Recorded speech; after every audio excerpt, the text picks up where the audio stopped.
Bitcoin today. Not Bitcoin. This is Bitcoin today. Not Bitcoin today. This is Bitcoin now. Turn up those let's get that education going. This is Bitcoin. This is Bitcoin now. Don't look now, but Bitcoin is on fire. This thing is, you can't kill it. You have to find something that you can trust and how to trust this world, which is Bitcoin. You know, it is a asset class that protects you. Right? The U.S. federal government's on an unsustainable fiscal pattern. The U.S. federal government's on an unsustainable fiscal pattern. You do not sell your Bitcoin. Sell your Bitcoin. You do not sell your Bitcoin. Sell your Bitcoin. This is Bitcoin today. Bitcoin today. Not Bitcoin today. Bitcoins. Not Bitcoin today. Bitcoin. Not crypto today. Bitcoin. Bitcoin today. Bitcoin today. Bitcoin today. Bitcoin today. Bitcoin today. Bitcoin today.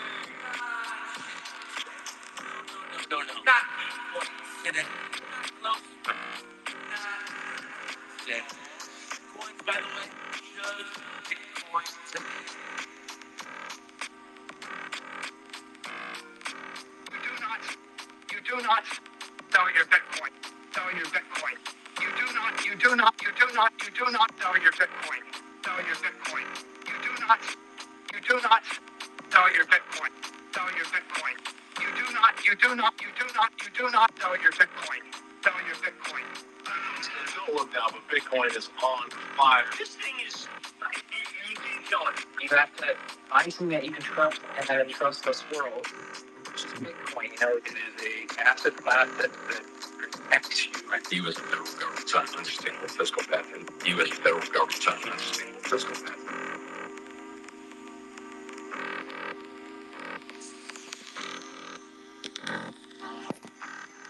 What's up, Dark Side? How are you? Doing good, brother. How you doing, man? Living the dream. Just trying to be hopeful and thank God for Bitcoin. Absolutely, man. Another day. Here Another we day, go. baby. Yeah, it seems like there's a lot of forces that are trying to distract us and, like all these dumb riot things, which to me just kind of tries to keep people divided and keep them thinking about things that aren't as important as trying to fix the real problems in the world. So focus on the goal, people. Terrence just got here. What's up, Terrence? Are you sure? Are you sure people are No, rioting?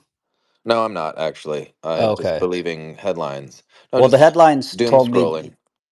yeah, I saw the headlines and it said people were just having fun watching cars burn. So it was just peaceful. There wasn't any Oh, riot. yeah, okay. Well, Yeah. I stand corrected. Well, sometimes it's fun to burn cars, I guess, on city streets. Tomer, are they burning cars in Canada? Not that I'm aware of. I'm walking through a forest. I've resumed my daily ritual now that the weather's gotten nicer in the spring, Nice. and no, there's no cars here to burn in the Darn. forest. So Yeah, I took my dog for a walk slash run this morning as well. No, Terrence does the same thing, but usually at later on. That's why I have to end the space in 2 hours every time my dog comes downstairs and wants to go out. His dog's crossing his legs and his eyeballs are crossed as well, and he's like, "Daddy, Daddy, take me for a walk."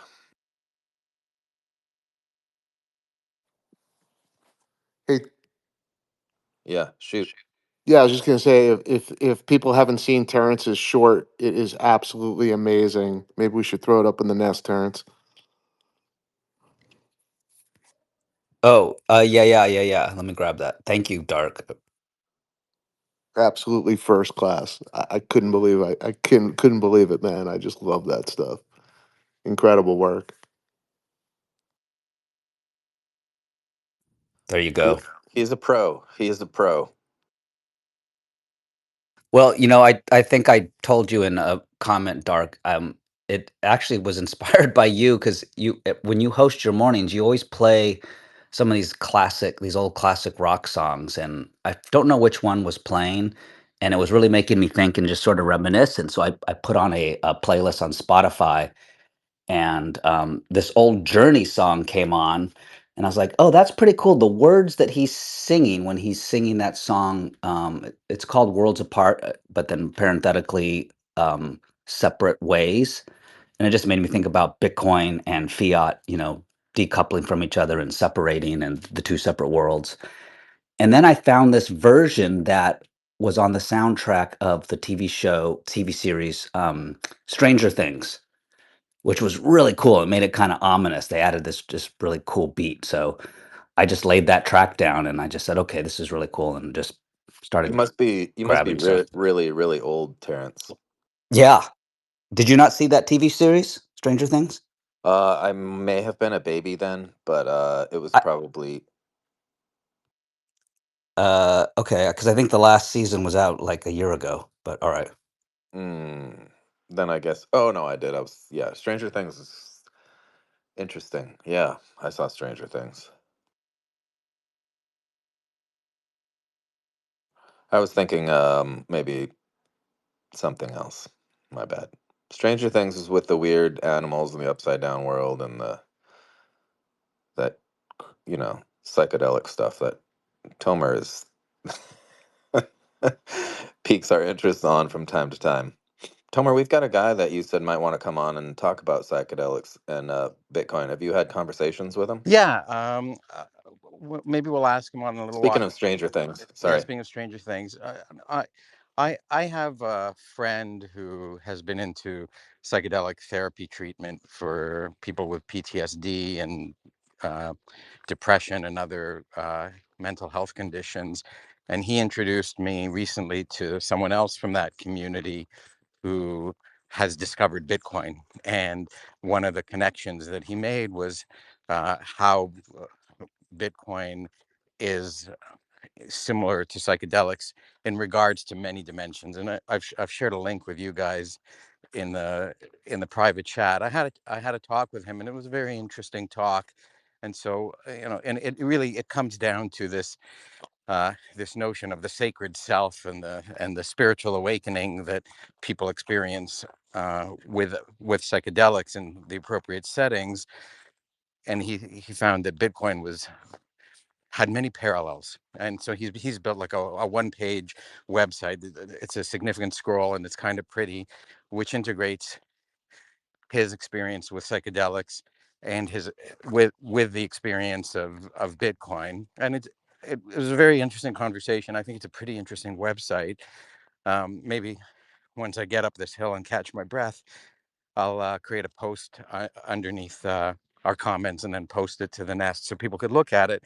And he'd be happy to come on Bitcoin Today and discuss his experiences and take questions and answers about it. So that's uh, that's what I propose. If people are interested, if people really just want to talk about ETFs and maxing their yield or fighting about op return, that's cool too. But this is another dimension of the Bitcoin experience. ETF, THC, LSD, all three letter words. Go Right. ahead. Well, let me ask Tomer a question, and because I don't know a thing about psychedelics. I mean, I've never even tried pot or smoked a cigarette. But from my understanding, is the parallel or the comparison of psychedelics and Bitcoin sort of that it helps you see the truth and it helps shed the world that you're in and sort of captured or crowded by, Yeah. that you see things as they really are? Well, you see things differently. It lets you escape your existing thought patterns and drop assumptions and confront things that you even subconsciously were unprepared to confront. And so, Terrence didn't click the link, obviously. yeah. Well, when you get a chance, Terrence, click the link, and like I said, I'll share this thing so that people can give us comments, maybe before we have him up. I like he's not an advocate. He's not saying heavy everybody take a lot of drugs, drop out, you'll be fine. He's really saying that there are particular settings in which the psychedelic experience helps people discover their true selves, shed years, decades, maybe even generations of fear and assumptions that might not be valid. And it's like waking up from the matrix. And that's certainly a metaphor that many of us use with Bitcoin. It's like we've been told, we were born into a world with a lot of assumptions and a lot of systems, and told that they're perfect, or at least the very best we can come up with, and they're not working great for us. And then we realize that there's something outside of it, and that begins a journey that reveals lots of things that you didn't know about, some things that are kind of ugly that you didn't know were ugly, some things that are beautiful that you didn't know existed. And I think that, without trying to reiterate this guy's entire presentation or my own full thesis on this, which is not fully developed, is that's that's what Bitcoin does to you, right? And so there's certainly a lot of people who have been in Bitcoin and taken psychedelics in the manner described, and in other manners as well, just kind of recreationally. But there's definitely a connection. I would say, speaking from personal experience, and it's been years since I've taken a large dose of psychedelics, but at one point I was doing treatment through this first person that I mentioned, not the person we're having a guest on. And my second session, which was like months after my first session, so this isn't something that you do daily, uh, I set as my intention, I really want to understand Bitcoin. And I had quite an experience of visualizing it, of communicating with it, of understanding its, things about its long-term consequence on human energy generation and human civilization.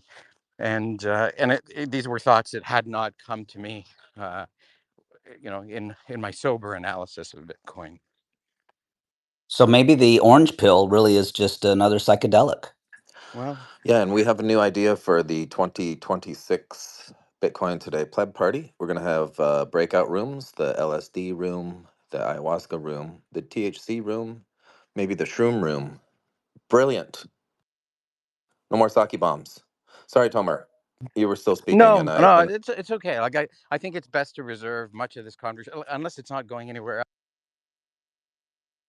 oh shit, that was me. I'm sorry, Tomer. I muted you accidentally. Oh, sorry. You're gonna have Okay, to, no, I'm yeah. back. Thanks for letting me know that you muted me.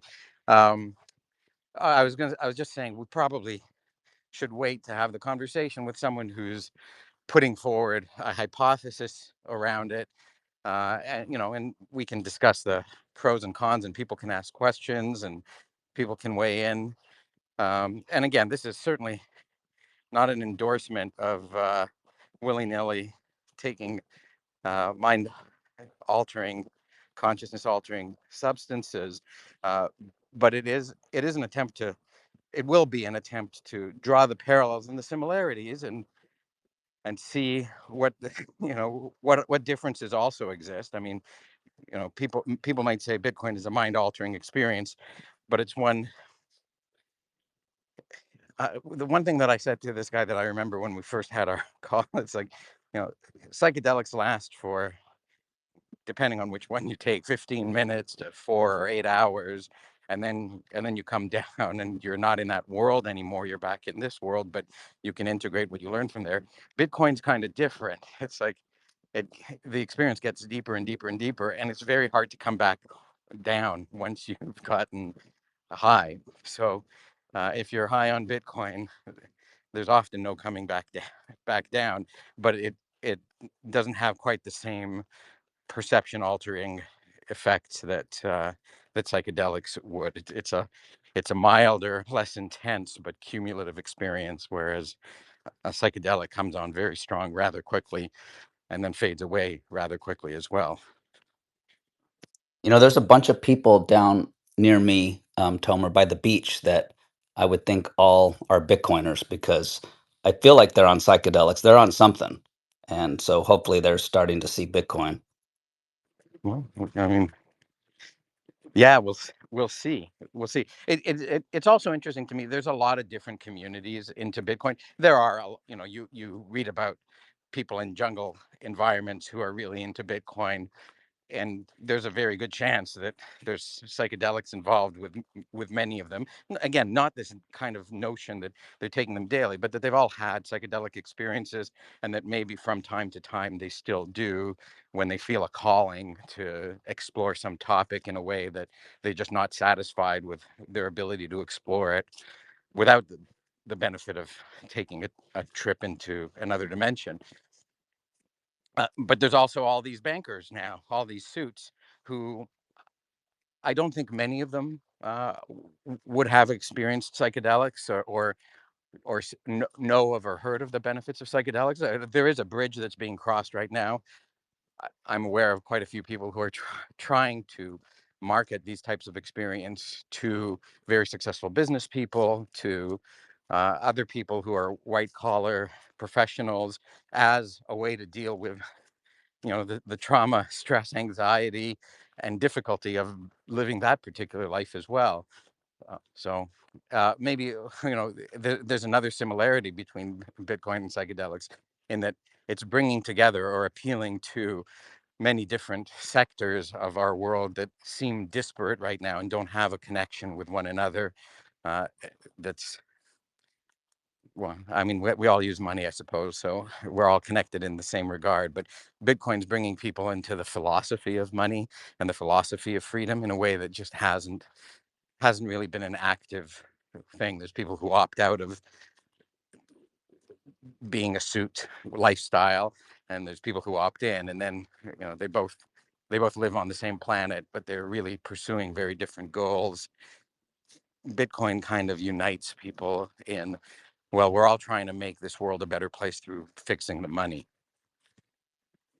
It sounds like, from what I'm hearing, Tomer, that psychedelics would be beneficial for some people that just really can't get out of the way of themselves, right? They can't set their ego aside to see what we see. They're just so ingrained in how they were raised and programmed.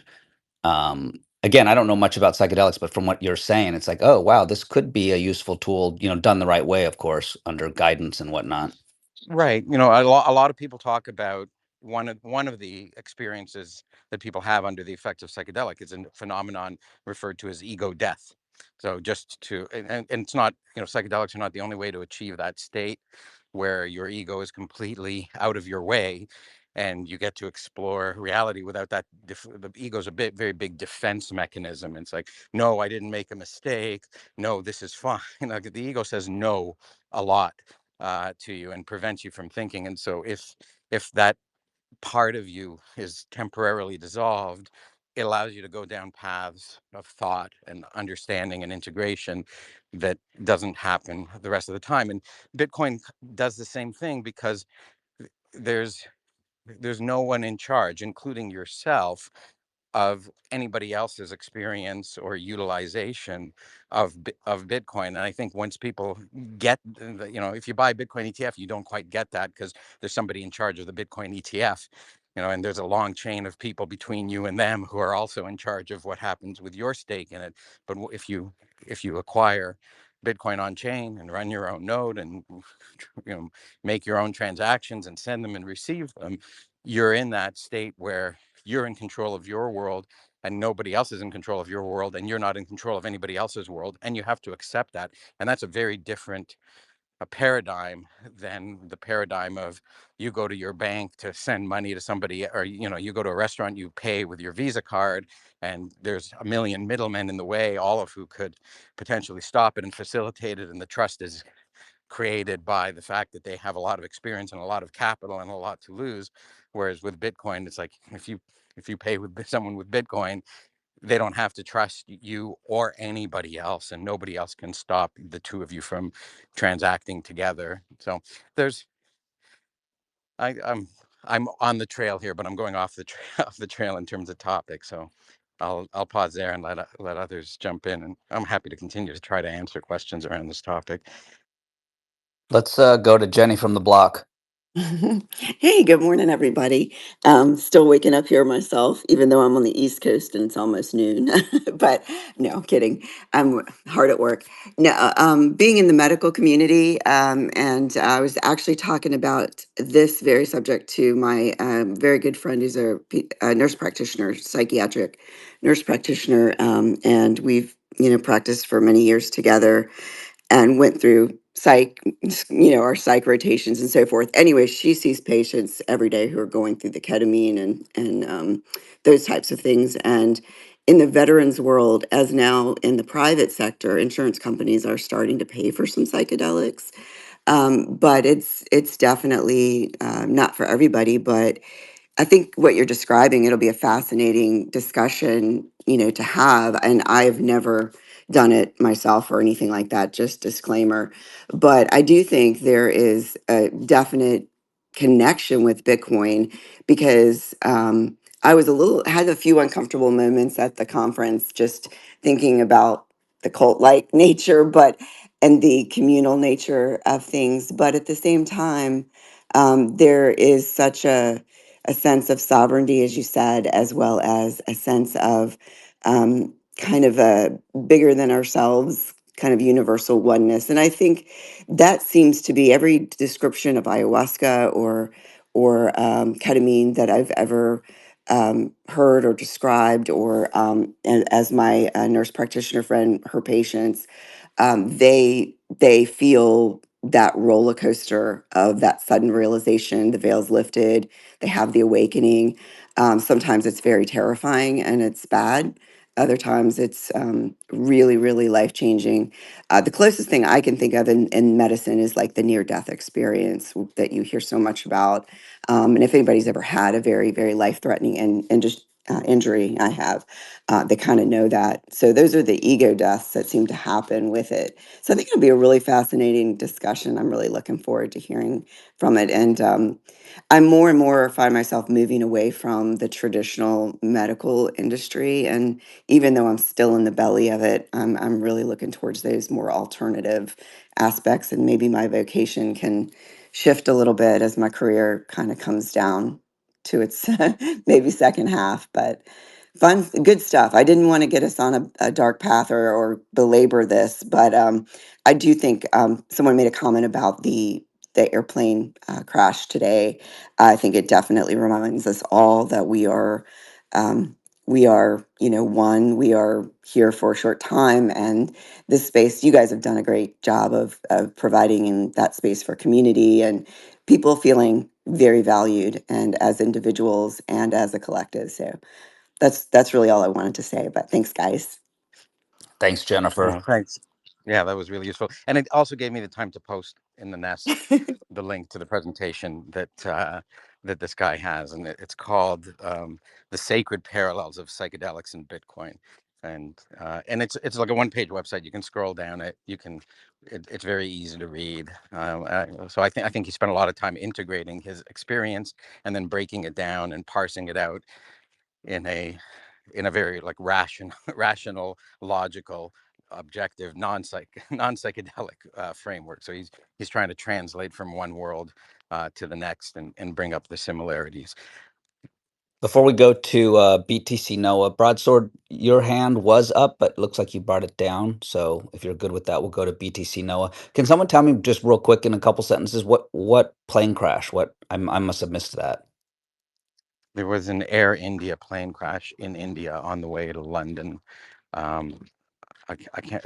I think a couple of hundred people on board, and it crashed 5 minutes after Yeah, it takeoff. was a The- 787, 242 passengers. Oh wow. A very advanced plane too. So Yeah, Boeing Dreamliner first. I yeah, think the first crash of one of those. first fatality from a Mm. Dreamliner. Wow, wow. Okay, well sorry to derail us. Go ahead, Noah. Hey guys, I got in late, but I heard Tomer toward the a few minutes ago about psychedelics, and I have a little experience. I went on a ayahuasca retreat about 3 years ago, and it was like it was an experience I'll never forget.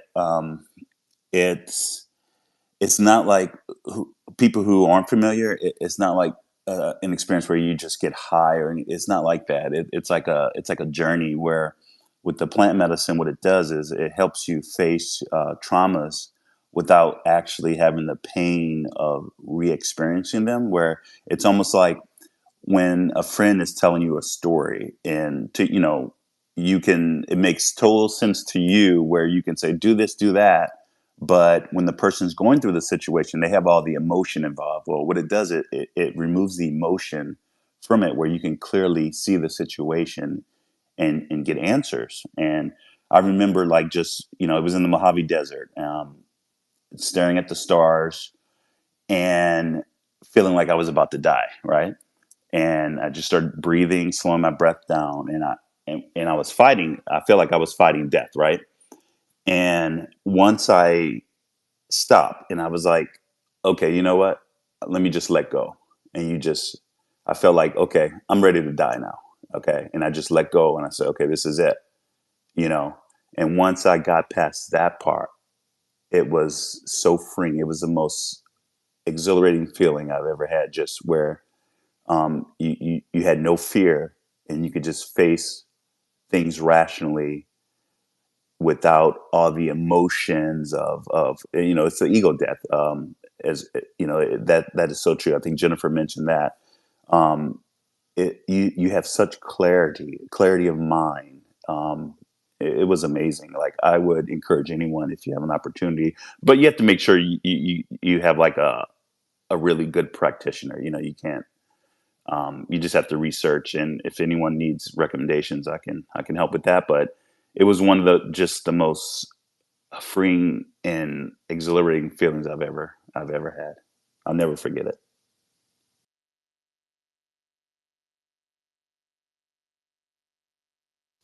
Broadsword. Well, I guess I'm going to be the Debbie Downer of this conversation. Um, I That's want okay. to. Lauren will drop you if he doesn't like it. That's fine. Um, so I live amongst the Bradford's going to hippies. take us back to Bitcoin. Sorry, Okay. go ahead, buddy. No, it's okay. I mean, we can just move the topic on. That's fine. No, were you? Yeah, no, go ahead. O- Terrence is going to get us back on the rails again. Okay, okay.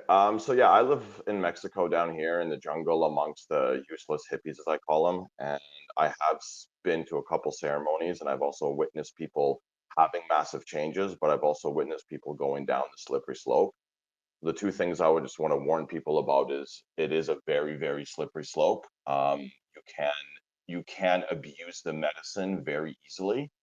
That's one. And two, if you are going to look for this, do please, please, please do your research into who is facilitating um, the experience. If you can find yourself like a proper shaman, that would be good. But watch out, because there's a lot of snake oil salesmen that don't know what they're doing, that do it wrong, where you might be just by yourself without any guidance when you connect, when you go under, when quote unquote the windows open, as they say it. And there is also some predatory guys that prey on women when this happens. So I really hate to be the Debbie Downer on this, Well, you know but what, Broad?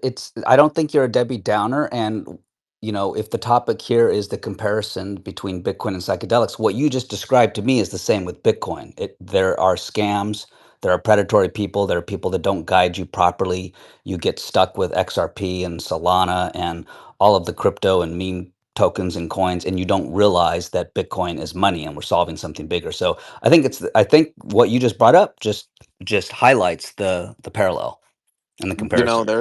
There's also those of us who had bad experiences because we were trying to escape our realities and our pains via drugs in the past. And so we struggle with these things, not judging or anything, but I think for me, it's not something that I'm interested in just because of my past and how I, self-medicated with, numerous drugs in my 30s and 40s.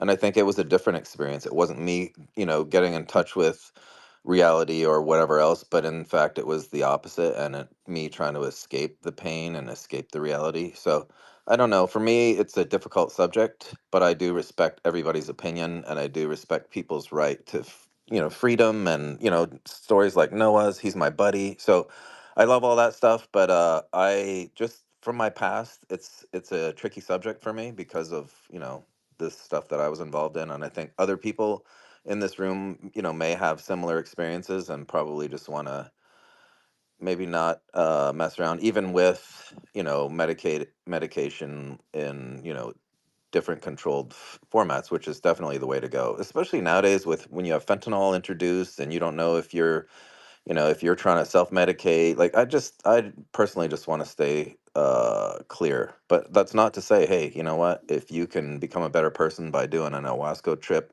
in South America or whatever, fly at it, man. Like, I will give you my full support, but I tripped enough balls in my life to I'm good. And bless all you guys that want to go mess around and, do LSD or whatever. Like, I think I'm good for life. I'll have sake bombs No, with Dark Lauren. Side Sun. Yeah, go ahead. Yeah, no, you're right about that. But the difference is it's about intention. It's whether you're running from something or you're trying to face something, and it's really all about the intention of how you approach it. Like, do you want answers or do you want to just escape your reality? So that's a really key aspect of it when you look into it. Yeah, no, that totally makes sense. And that's why I'm not judging either. It's just, it's difficult for people that have had the other end of that spectrum, and maybe even, had to go through rehab or whatever. We're addicted to, some of these things, and we're talking in generalities here, and there's a wide spectrum of different medications that when we're just trying to generally classify it all as hallucinogens or whatever else. So yeah, I mean, this is deep. This is a broad topic that we probably even want to save for Am I in another the day. Yeah, right this Yeah, this place? THC, I'm buddy. looking Yeah, for the please. shroom room. Is this Yeah, the right no, place? we just need to throw an H in Wait, between the which way? TC and you're Which way? ready. When I go down the hall, left or right to the shroom room? He wants the shroom room, baby. That's 2026. We'll put you in charge. Hey, Lauren, at the ice Yeah. cream place, there was Yeah. a neon sign as you go down the stairs Uh-huh. that I don't know if anybody took a picture of it, but I did. I'll post it in the nest. The shroom room comment made me think about this neon sign.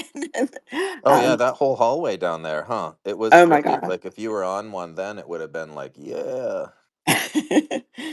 Hey, so just real quick, my thoughts on the topic is that I think that Bitcoin really does cause some deep areas of your thinking to unlock in regards to yourself, in regards to the world that you live in, and the juxtaposition between the truth that you find and the previous comfortable sort of framework you were operating in before is pretty stark.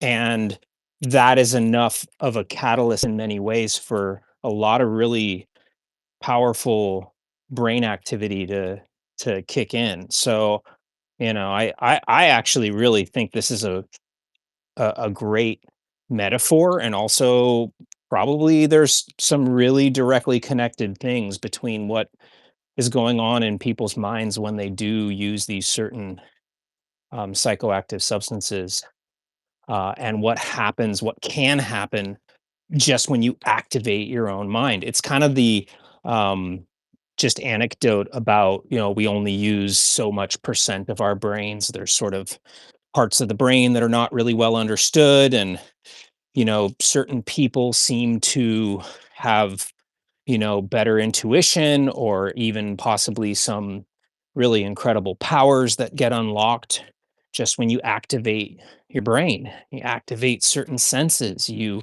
fire neurons, and you know, God, look around. We're living in the era of people doing the opposite, shutting off their brains, thinking less, deferring uh, authority and expertise to others, trusting instead of, trying to figure things out themselves. So these are very, very meaningful things to do.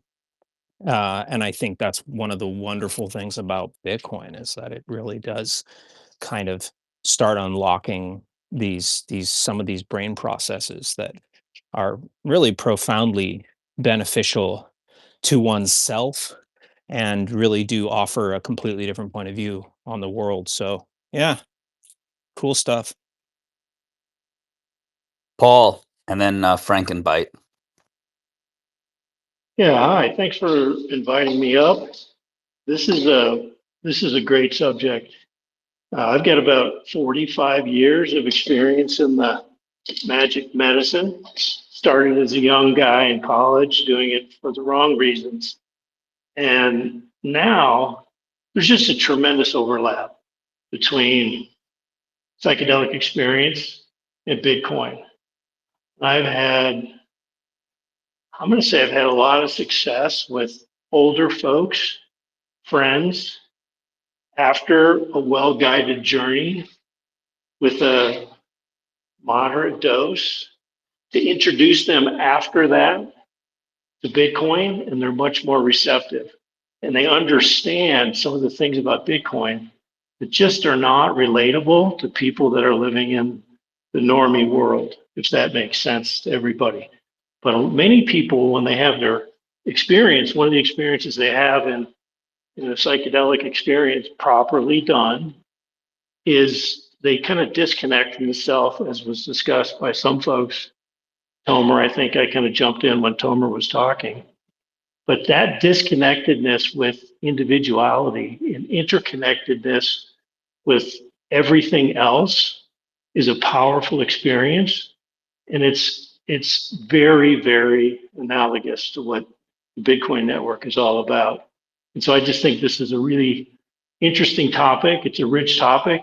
Yes, you have to be very careful with what you do, but I just think there's a lot of exploring that could be done here.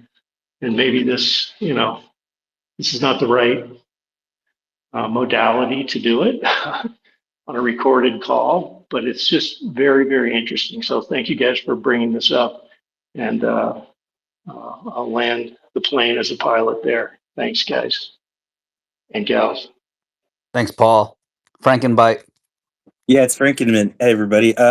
So I just a quick thought about this, right? I've had my whole like window of time of doing psychedelics for, maybe a decade or so, but it wasn't like heavy use, right? It was just a light use. And what happened for me was I smoke weed, and that's what got me interested. Oh, let me try this out. And I personally feel like with psychedelics, there's like a plateau. Like after you've had your, experiences with them a couple of times, they sort of like for me, I always kind of went to the same spot, like we're kind of with the same, like you guys would say with the same like sets of neuron activation. And then the very last time I did shrooms, I got myself to a spot to where I was cognizant that I didn't have the capability to talk, but I wasn't able to like formulate complex thought. And I knew it was the drugs at the time I was experiencing that.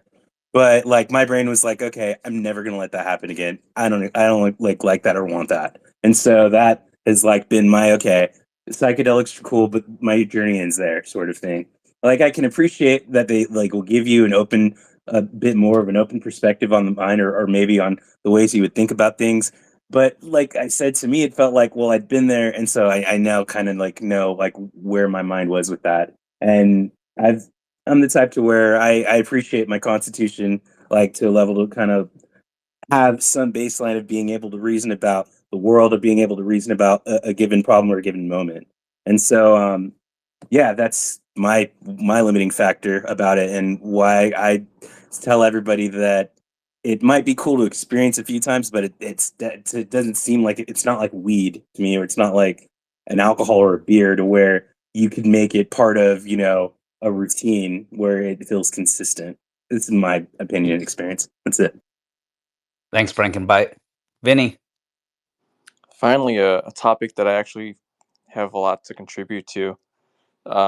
Yeah, I've done a lot of psychedelics over the years, both from a party perspective and in a therapeutic perspective. And that, what I mean by that is like I've done a lot of psychedelics, like just being at home by myself, and I've personally found a lot of value in it because it helps you see things from a different perspective, as Tomer mentioned earlier. And a lot of the major life decisions that I've made, I would say I was probably under the influence of psychedelics. For example, in 2017, I was kind of stuck career wise, and it helped me kind of evaluate where I was in life and kind of what was important to me and what I was looking for. And in 2017, I actually quit my job and just switch careers entirely, and yeah, it's helped me kind of be more open minded, and I think just in Bitcoin, like from the perspective of Bitcoin, like you kind of have to be open minded to different possibilities to understand it and see it for what it could potentially be in the future. And but yeah, I think Broadsword had talked about like the potential like dangerous side of it, and I do agree too. You know, it's not necessarily for everyone, and I wouldn't recommend it for everyone because, um, you know, I think you have to be pretty grounded and be in control of like your emotions, because I think how I see psychedelics is it kind of amplifies like your feelings and your emotions, right? And but I also see I've heard of like stories of people kind of using it to help them cope with like PTSD, for example, as well. So I think there's some benefits there that probably need to be studied some more. But yeah, just wanted to come up and give my 2 cents there. Thanks, Vinny. Yeah, maybe Bitcoin is just the ultimate psychedelic. I mean, to me, that's as close as I feel like I'll probably ever get. Jamie, welcome to the stage. Hi, Jamie. Hi guys. I'm in Florida now, so it's Oh, nice. awesome. But miss you guys. Wanted to chime in about the psychedelics. I lived in Seattle 3 times, and I'm very familiar with West Coast tech, Ven psychedelic circles that also include many Burning Man aficionados. And many years ago, I kind of realized my life purpose is kind of at the Ven of tech and plant medicine.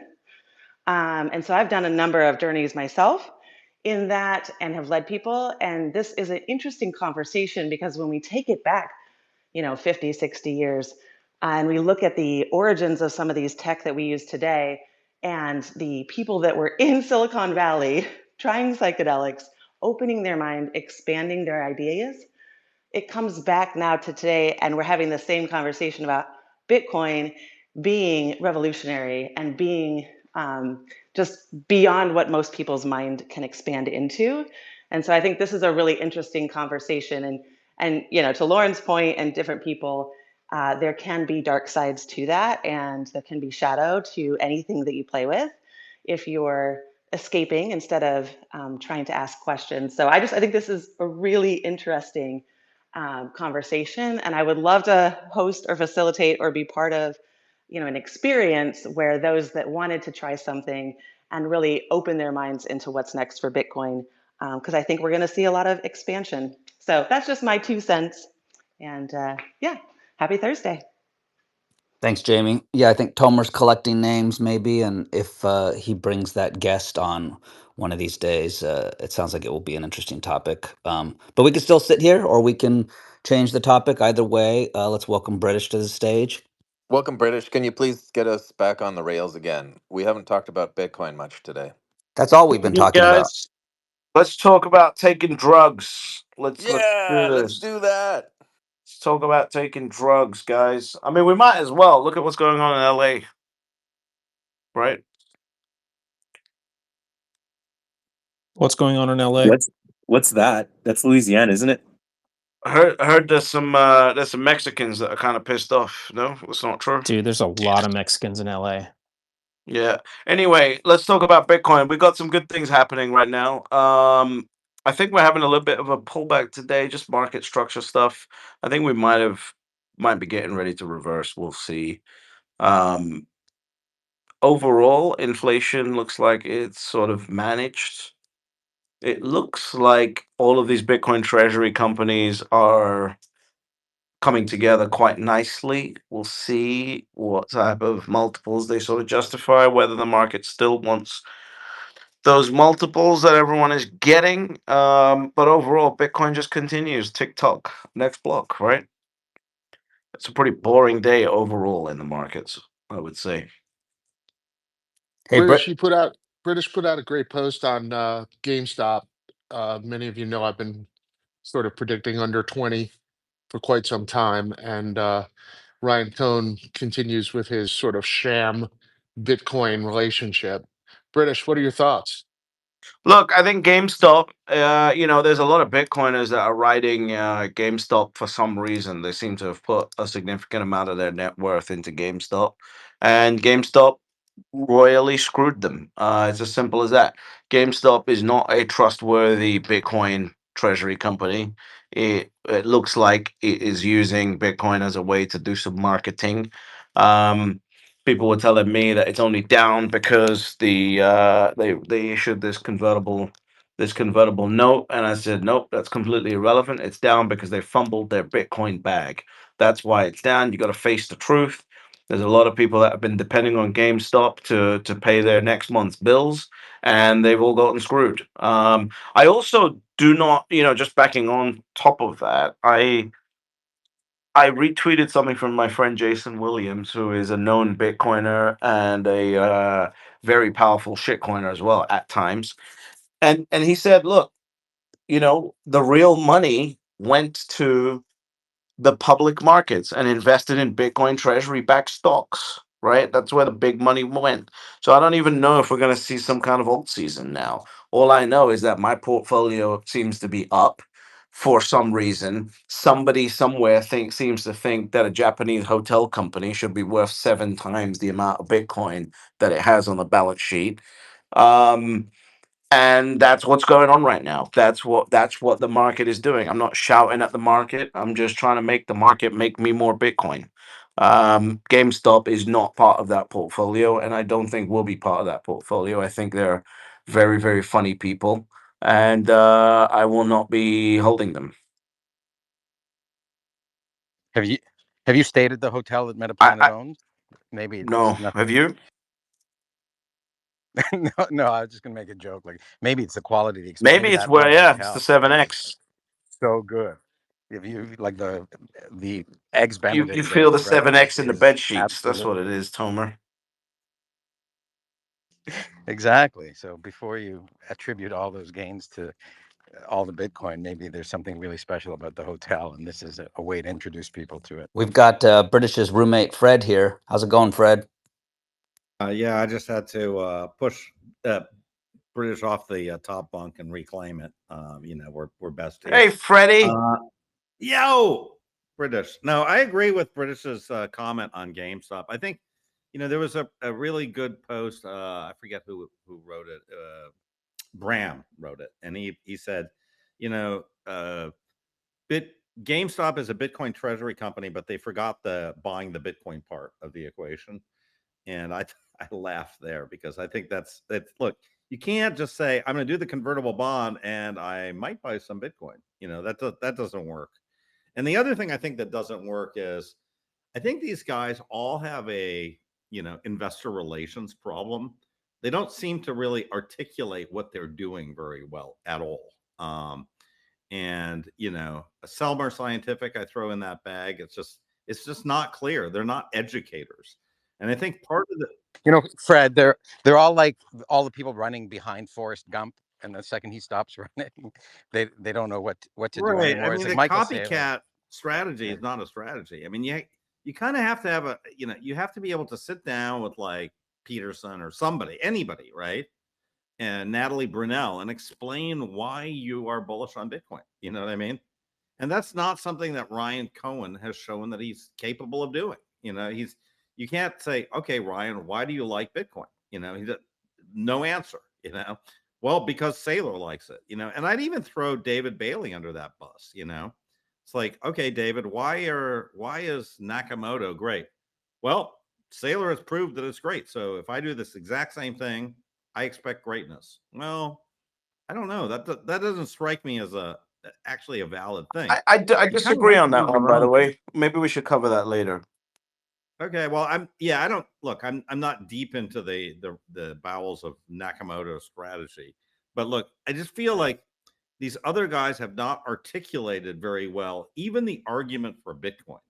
And so I think that, all these guys would be well served to kind of just walk back and say why they're bullish on Bitcoin, why they think Bitcoin's going to $1 million a coin, what are the economic reasons, all this stuff, because, that's the kind of leader somebody wants to follow, whether they're American Yeah, or, like you know, Yeah, something like Semler, instead of making Natalie a board member, she seems to be a super uh, integrity Bitcoin understander. Should have made her the CEO or the chief investment Exactly. That officer would have or been something, fantastic. and make her the face of the thing, right? Like that. I agree. Like you need and given her the control and the power to do what needs to be done to execute a strategy, provided that there is actually a strategy. I mean, Michael Saylor is pioneering the way and inventing the way with the convertibles, with the preferreds, and it seems to be working Well, I think like if to you a half degree. the people on this stage would be much better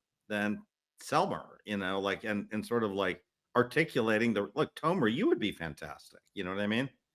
It's just like this is why I believe in Bitcoin. You've made that statement very clear. You I think have more than anybody else have articulated why Bitcoin is superior to Ethereum. In my mind, you've created the master class on that argument. And I just feel like a lot of these people have Sailor's thing is not the only way to present it. It's just a way to present it, using aeronautical physics and all the rest. But there's other ways to present it that are equally compelling. But you need people to put their foot down and say, I believe in this. This is my thesis. This is what I'm going to do.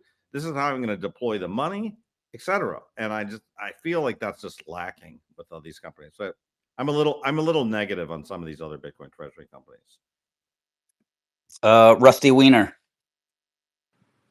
Yeah, so I don't know how many of you were in that space the other night with Eric Simler, but he kind of went on, and I'm like you, Fred. I was like, okay, you're sitting on a good bit of Bitcoin here, and he really just acted like he didn't know what to do next. He was like, I don't know if we're going to do preferred. I don't really know what the plan is. And, unlike some of these, though, I mean, they're sitting on a pretty large stack. And I was like, well, what are you going to do? And he was like, we're working on our MNAV, and we got Natalie, and we just need to hire and figure out someone who can help us with this strategy. And I was like, oh, that doesn't sound good. I mean, a few of y'all were in there, y'all probably heard that exact thing. At least that's what I took away from it. But I was like, what's the plan? And he did say this one thing. Someone asked, like, well, what are you? And he said, well, we're a Bitcoin treasury company first. We are not a medical company. And I was like, all right, well, let's see what you do. But yeah, I agree. It was a little bit confusing. I was scratching my head there. So I just want to toss that in. It's probably going to be an affinity strategy for a lot of companies. It's the hot thing right now, and they see that they're getting all this attention, and they're like, "Oh yeah, let's have our own Bitcoin strategy." And whether they really have one or not, it's kind of like looking back at the internet, in the early '90s when everyone suddenly needed to have a website, and many companies didn't need to have a website, and we learned that the hard way with the dot bomb. Broad.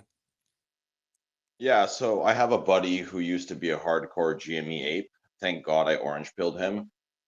He was dropping a whole bunch of info on me, and I don't remember all of it, but one of the things like he was saying, and it seems to me like they're just a company that's going out of business because of their old business, brick and mortar business model. Um, and now they're trying to adapt to this new system, and they don't know how. They don't know how to save themselves with Bitcoin. Like they lost something like $20+ million or in Canada. They're closing down their physical locations and stuff like that.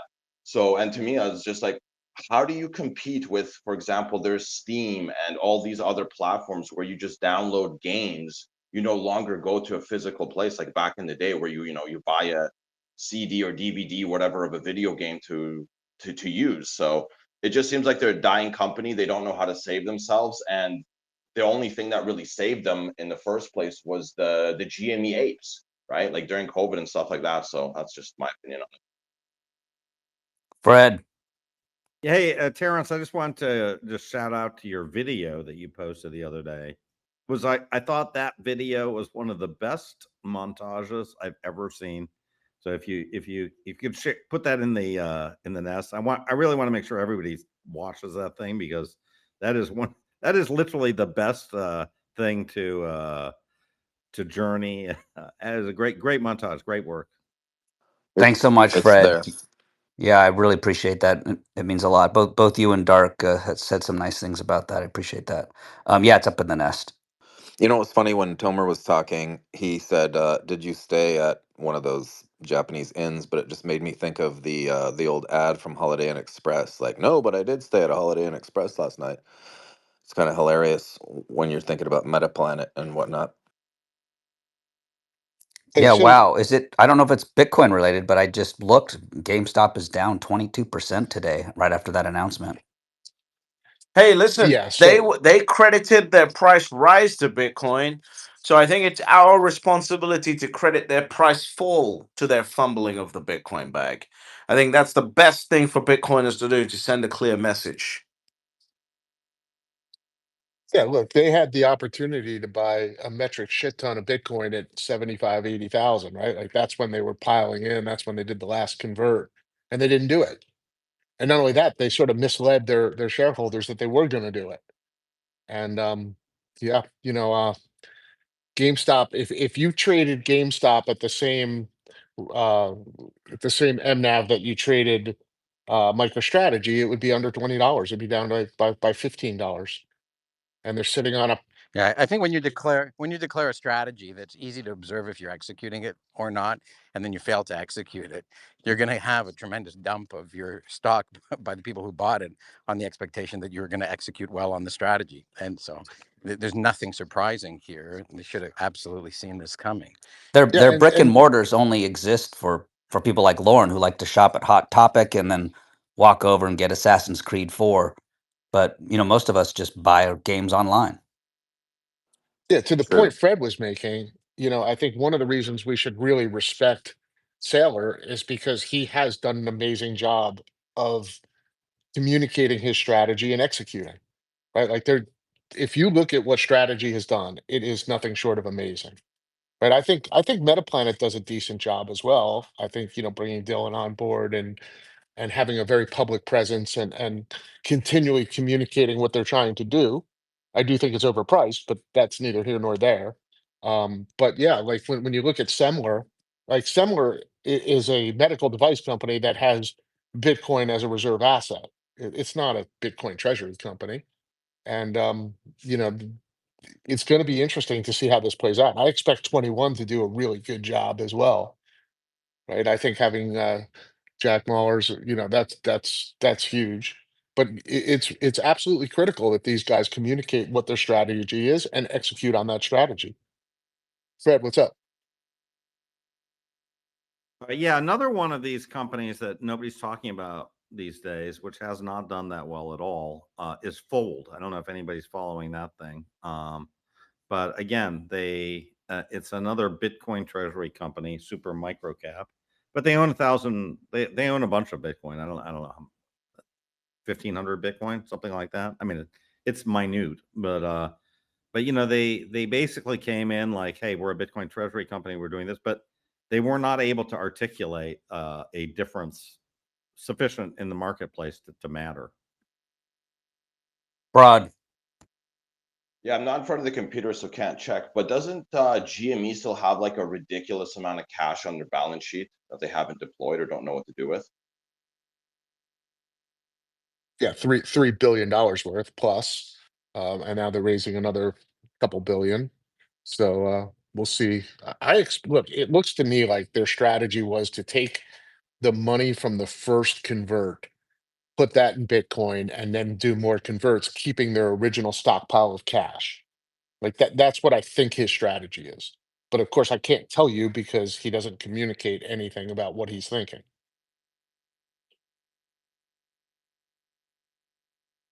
It's a good observation, though, the difference between some of these companies that are really embracing Bitcoin, understanding it, and using it as a treasury versus just a small reserve. It's like, the kids across the street from my house can have a little lemonade stand and they can say, oh, we have a Bitcoin reserve. Well, so they're just saving a few of their dollars in Bitcoin. It doesn't mean that you should invest in that lemonade business if they're not selling any lemonade.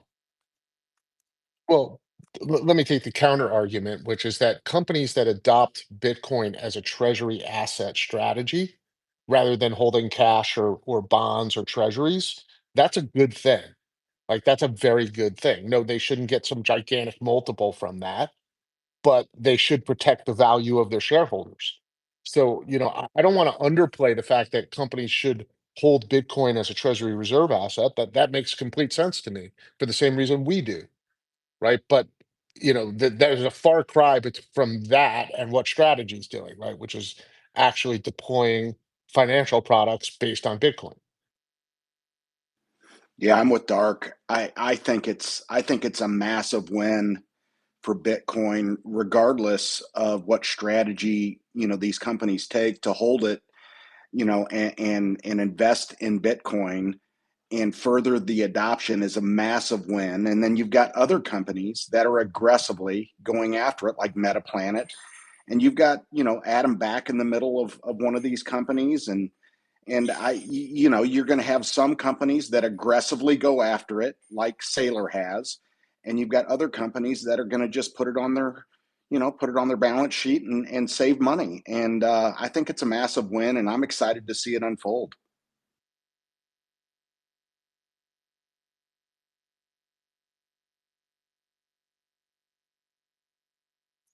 Fred, Hi, I just want to say, in terms of size of the effect, let's not forget that the ETFs are still much bigger than all these Bitcoin treasury companies. Okay. So I just did a sort of ballpark calculation the other day, and it was like, the ETFs represent 3/4 of the pie. All the Bitcoin treasury companies represent 1/4 of the pie, including MicroStrategy, right? So, it's somewhere around 25 to 30% goes to the Bitcoin treasury companies, and the rest is ETFs. So I think we all tend to get really caught up in the weeds of which Bitcoin treasury company is this, but really the discussion should, I mean, look, I'd love to steer the discussion into the deficit, because I definitely think we're starting to see some really crazy stuff happening with the deficit, and the numbers for May were just abysmal, right? The spending for May rose quite a bit versus April, and revenues were way down, even with the the tariff revenue. And you can just see, I made a little graph there. I'll share it to the nest, but like, tariffs do not matter. They are not going to solve this problem. And I really think we are headed into a complete fiscal Armageddon very soon, unless the only way out is an aggressive rate cut. That's the only way out. Otherwise, what we saw between April and May in terms of government spending, I mean, we went from $600 billion in April to almost $700 billion in May. So $100 billion increase in spending over the month. And the April tax receipt month has been, we're back down way below 400 billion in receipts now. So the system is not working. Tariffs are not working. Marilyn. Hey guys, I don't want to take away from what the direction Fred was going, because I think that's way more important. But what I do want to do is I want to reframe real fast, kind of GME, right? If we take, I think we need to look at it a little differently, as opposed to a Bitcoin treasury company, and say before this convertible bond of 1.75, they had 6 billion in cash sitting on the balance sheet, and they took $500 million and put it in the Bitcoin. I think that's actually pretty fiduciary responsible, because what is that doing? It's hedging their entire cash position with Bitcoin, right? Which should be able to offset kind of the debasement. So I think from a strategic perspective, that makes a lot of sense. It's not what we want to see. It's certainly not what the apes want to see. But if Ryan Cohen wants to do TradFi things and focus on gaming cards and valuations of different card proofs, go for it. What we want to see is a general sense of movement within TradFi to understand what the asset is and how putting a small portion of your cash balance sheet on here can offset debasement effects. Now I'll close there.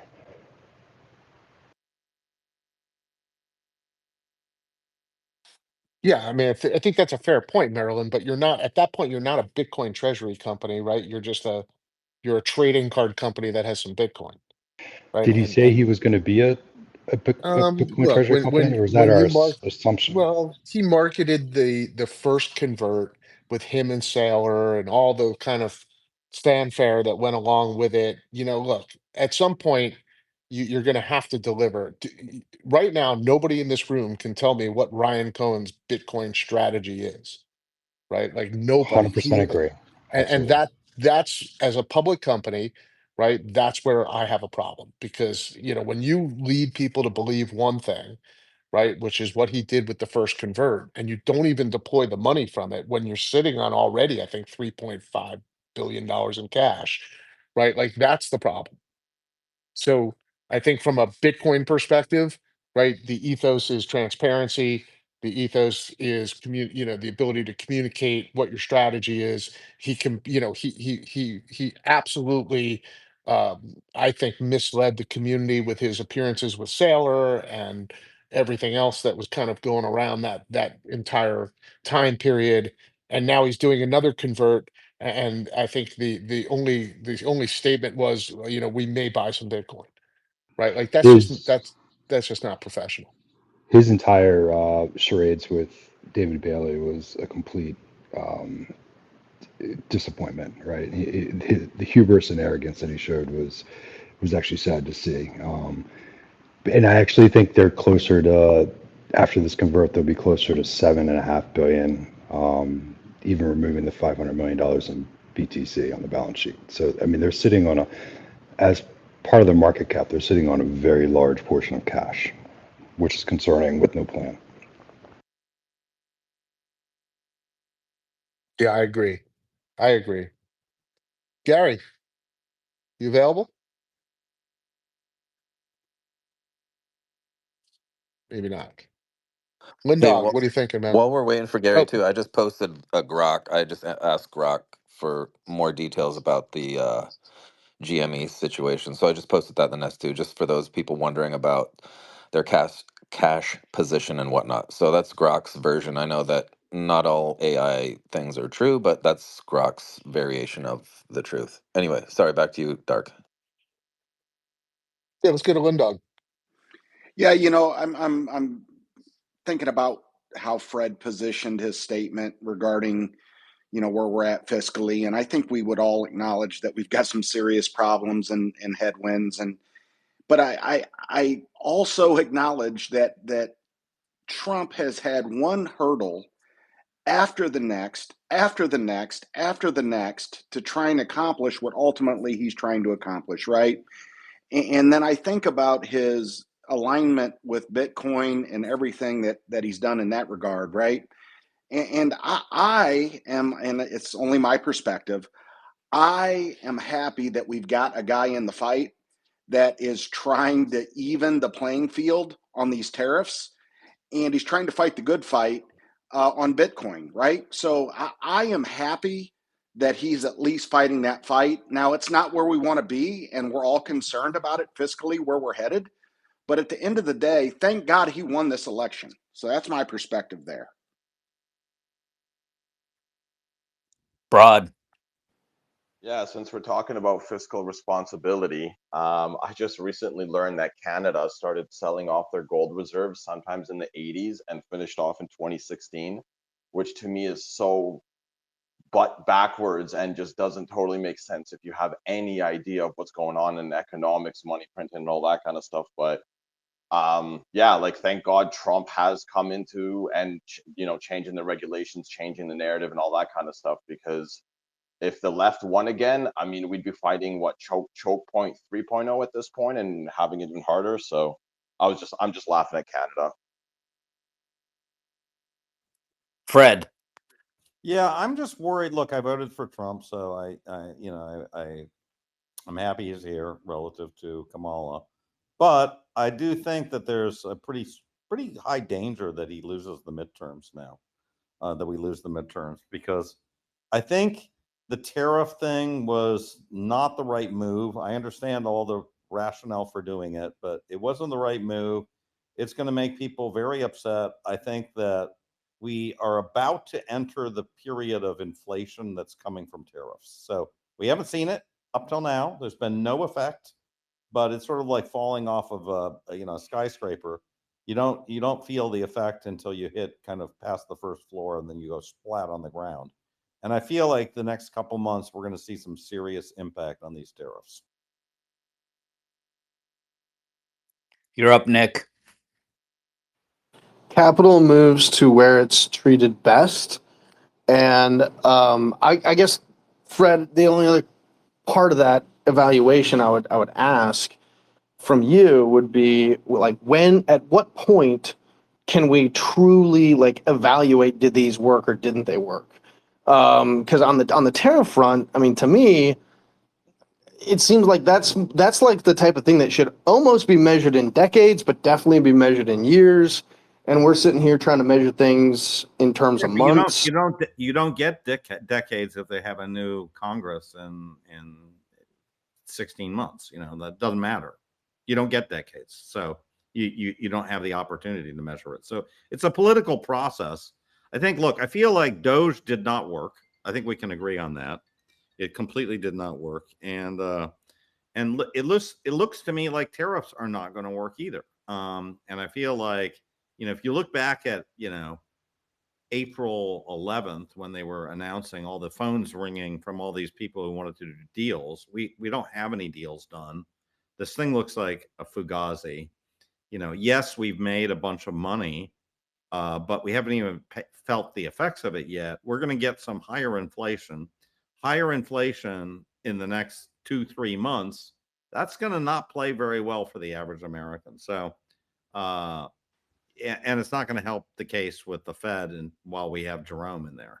So I don't know. I feel like we're going to have some problems in the next couple months, and I don't think it was the right move to do tariffs, but I'll shut up on it. I just feel like this was sort of an unforced error. We didn't need to do this now, or we could have done something simpler, like 10% tariffs for everybody. Let's move on. Hey, it's clear I guess I would say we're like in lag time on the tariffs, and we're also in lag time on an investment front. And that's kind of where I was getting at with capital moves to where it's treated best. With everything that the administration has done on bringing, along with the tariffs, is aggressively bringing domestic manufacturing, right? And the lag time on that, the lag time on tax cuts. I mean, like that stuff does tend to take a while for dollars to move, for people to spend. And I agree with you on all of the point in the moment in time assessments, and I don't think any of us are really saying that. But I mean to say, tariffs didn't work, Doge didn't work, and to declare it dead now, like unless the programs are done, unless Trump says no more tariffs, no more Doge, like none of this. I'm looking at it as like this is an investment that's being made that might cause some pain, but like let's wait and see what the lag time, like when you go to build a pipeline, like you don't like show up on like week 2 and be like, oh, oil prices aren't down yet. Like we have a time built component built into where dollars are going to flow. And sometimes the market sees that completely, sometimes it doesn't. Like there's just a lot of lag time there. And then I just want to say one other thing on the treasury companies. One thing to also keep an eye out for, just a word to the wise, because I lost a fast 5 figures, is when these companies are like we're now seeing with Ryan Cohen. If they say they're going to buy something, doesn't necessarily mean that they're going to buy something. A lot of these companies are coming out and saying, hey, we're going to do a thing. They put out a press release and they don't do anything. So kind of like what Terrence was saying, thankfully with Bitcoin, we can see if a company's executing on it or not, but that's just something else to keep an eye on. This is why I stick with Bitcoin. I know every 10 minutes exactly how much Bitcoin is buying. Hey, Sovereign, you're up. Yeah, my comment was similarly echoed to what Nick was saying. I don't think calling Doge dead or not working is a fair thing to say at all. I think it's only in its earliest days, and it's more of a movement than like a precision strike. So I've seen that all over the internet. Doge is a failure, blah blah blah. Like I just disagree with that. I think in 4 years' time, if they've cut nothing more than they've cut today, then sure. Or if all of the systems in the government are crap and still continue to be crap, then yes. But I don't know. I think it's too early for that, and I think the same thing parries to the tariffs as well. I think it's really too early to tell. It is eye-opening though, right? Just for the common man when you see the world's richest man and probably the most successful entrepreneur we've ever had can barely make a dent coming in there. Like you might be right, Sovereign, and maybe it's more of a long-term strategy, but I personally thought that there was going to be a lot more damage done right away. But you know, and I know, and everybody here knows that you can't escape the math of demographics, Social Security, Medicare, and entitlements, right? That's where the money is going. It's unfortunate that we're getting a lot older. There's a lot of old guys like me who who are just kind of at the threshold of Social Security, and we're going to start tapping into those funds. We're going to start using on the Medicare, and that's the problem, right? And look, ultimately AI is going to fix it, but the next 10 years you really can't. It's just a numbers game. And the real problem I see here is interest rates, because if interest rates were 2%, we wouldn't have this problem. Interest rates at 4.5%, we can't manage this 4.5% interest rate load, especially not over the next year, because we didn't even feel the full rate of it until this year, because we got this rolling refinancing of these bonds. But now some of these bonds are coming due, and they were at 1% coupon. Now you have to refinance them at 4.5%. It's the interest rate is how we're going to go bankrupt. We got to cut the interest rates. That's the number one priority, is cut interest rates. And Gary, if he's listening, I'm sure would agree. And Dark has a solution to these interest rates, but that's another subject. Well, we should also do these bit bonds, right? That's the other thing. Look, and I think we're going to probably get there, to be honest, because we're going to have to do something pretty aggressive to get out of this financial morass that we're in. You can't have another 2-3 years like we're doing now. We will go bankrupt. And I think Elon is completely right. The only thing I think he was not right about is there's going to be all these easy cuts in Doge. Yeah, I mean, Doge is a good idea. We should be more efficient, but there's just not trillions of dollars of easy money that we can cut out of Doge. That's the part that we know now. It's not just a bunch of 200-year-old people that are taking advantage of the system. It's just not that easy. Yeah, I love the math of the bit bonds. I don't know how soon or how easy that those could be implemented, but on paper I love them. It make total sense. Well, look, I think we've got Besant, who is a Bitcoin believer, right? As Saylor said, all these guys are Bitcoin believers. Everybody there, Trump, Ludwig, Besant, all these guys believe just like us in Bitcoin. So they're going to this stuff's going to go back on the table. I think it may not go back on the table this month, but I bet you before the end of the year there starts becoming proposals on this stuff. And we got to get interest rates down on top of it. So we got to get interest rates down, and then we got to look at alternative ways to fund this deficit. And I think bit bonds is a great idea. And I would bet that they're going to do something like that over the next 12 months. I don't know. What do you think, Dark? What's the chance that they do it in the next 24 months? Yeah, I think it's actually the next 12 months. I kind of agree with that. I think you're hitting the nail on the head that the situation is much worse than people believe, right? I think the Joe Carlos of the world that would have you believe that everything's Well, fine. Joe's wrong on this. He is honestly. I really like Joe, and I'm going to say his name 3 times, and he'll probably appear. But like, he is just wrong on this. That we have no problem. Everything's great in Dodge. It's fantastic. And Chairman Powell is the greatest of all times. I mean, come on. Let's be honest. Yeah, I mean it's ridiculous, right? And this is what these Bitcoin treasury companies are telling us, right? The market should have absolutely spanked the shit out of this entire arbitrage long ago, but it's not, and more capital's continuing to come into the entire complex. I've watched this MSTY, which is a derivative of Bitcoin and a yield max product, now get up to near $5 billion in very short time, in basically a year, right? Like that's real money that's coming into these even kind of nook and crannies of the space. Wait till 21 comes in and starts doing structured products, another kind of offshoot of Bitbonds, right? They're gonna do this, and it's coming at a lightning speed, right? And it's going to break things. Right? Like this is going to break stuff as more capital escapes TradFi and jumps into Bitcoin. They're going to have to replace the capital in TradFi that gets moved out, and that's what most people don't There's a realize. thing, Dark. Did you see that comment that Lynn Alden made this post? When I really thought this post was great. She said, "Look, if you look back," and she often puts our kind of current condition to the 40s, right? So World War II, and she's like, "Look, we had this deficit debt to GDP that hit almost the same level we're at now during the 40s, and how do we solve it? We solved it with financial repression, right? Where you had to invest in, you couldn't invest in gold, it was not allowed. U.S. citizens could not invest in gold."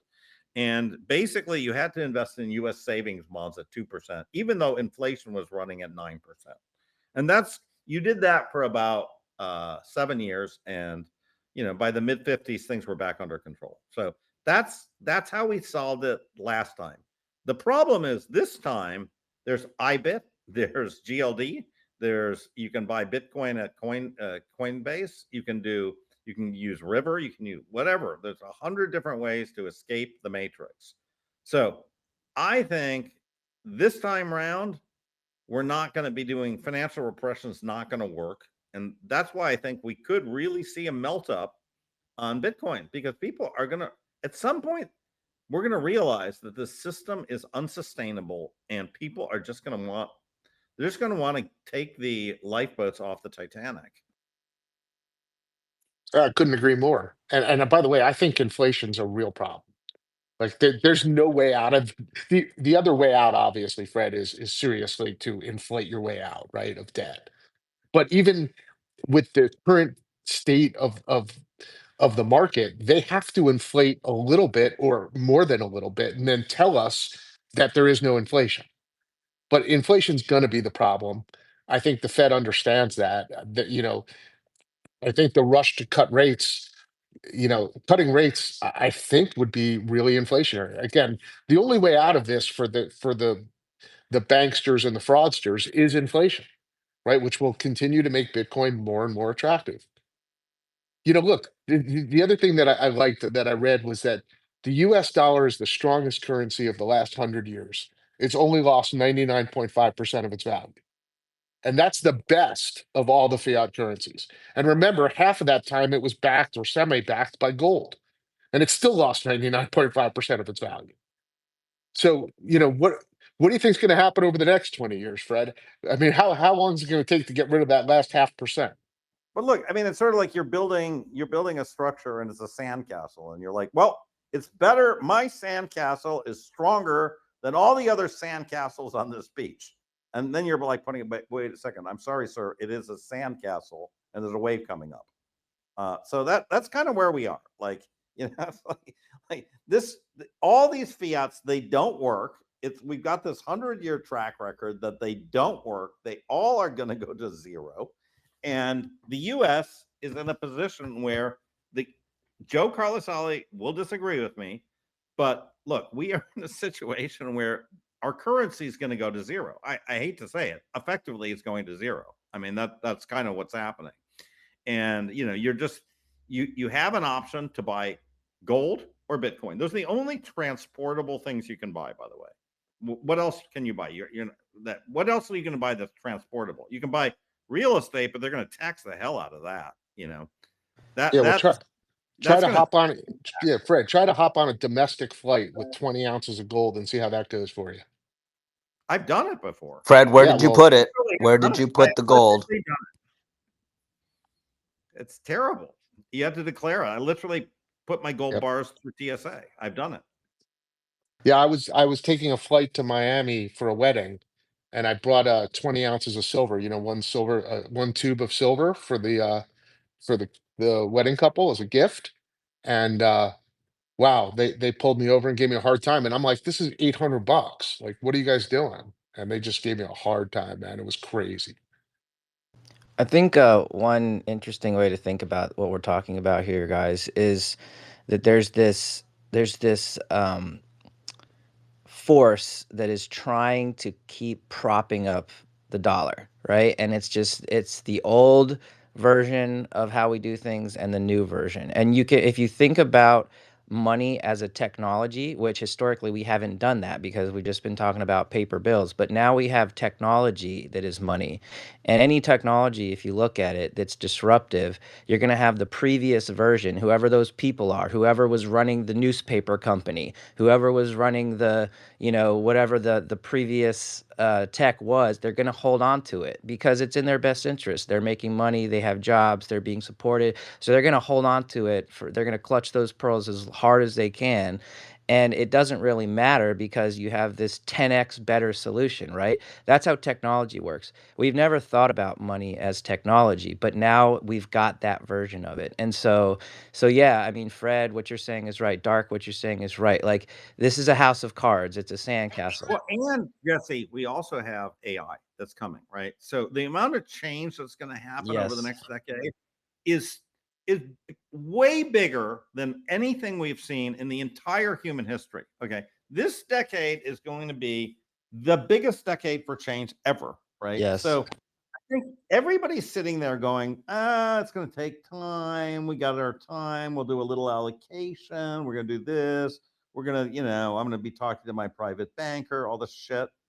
And what they don't realize, look, Andreessen was talking yesterday, and he's like, our base case at Andreessen Horowitz is basically all the major players right now are going to get nuked. That's literally what he said.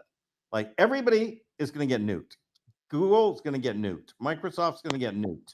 Literally, he used the word nuked. Okay. Yeah, I said this yesterday in another space. Like, you're gonna see these massive companies. They're gonna become dinosaurs and go extinct way faster than we think. And I made the example of Saylor and Strategy. That he's 4 years in, 5 years in. They didn't exist 5 years ago in terms of Bitcoin company, and now here he is challenging the Mag 7. So you're exactly right, Fred. Right, but everybody's invested in the Mag 7, right? So like every single, even those who are not invested in, nobody's invested in gold. First of all, like very few people are invested in gold. Even Peter And Schiff isn't invested in gold. yeah, even Peter Schiff says, I don't really own that much gold myself. He goes, I own a bunch of gold miners and stocks, and I own a bank, and I own probably owns a bunch of Bitcoin too, right? Secretly. But it's sort of like nobody. He definitely owns some Bitcoin because I donated to his private Bitcoin reserve, 6,900 sats. Does he show proof of address for that? Does he? Yeah, you can see the addresses. So he doesn't sell it, at least, right? He really is a true hodler. He is one. Let's not give him the grace of talking about him. Let's move on. It's some bullshit. Come on. Fair Marketing. Fair point. But look, I just think, going back to my point, look, we are going to see so much fucking change over the next decade. It's like it's going to complete everybody's mental models that things are going to happen slowly and it's going to continue. I would call it the Joe Carlasale model. Everything's fine, guys. Don't worry. We're going to be good. Like, I think that kind of my model is sort of the anti-Carlasale model. My model is your entire world's going to completely change 100%. And you shouldn't look at this like allocation, a little bit of this, just like, if you don't have the right asset, you're going to have nothing. You'll have zero. You're going to be completely destitute. You're going to be on a street corner waving a Mexican flag because that's what you're going to be, that guy, basically. And, so you better sort of plan for massive change. You better plan that you're probably going to get fired, to be honest. That's what I think. You're going to lose your job. AI is going to replace your job. You're going to get fired, and your financial advisor is going to get fired because he's not needed either. And so you're going to be unemployed. You're going to have to look, you're going to have to live off your savings. You're probably going to want to get a lot of Bitcoin. Peg. Hey guys, yeah, I think what Fred just said is exactly right. It's not happening slowly. It's actually happening right in front of our eyes.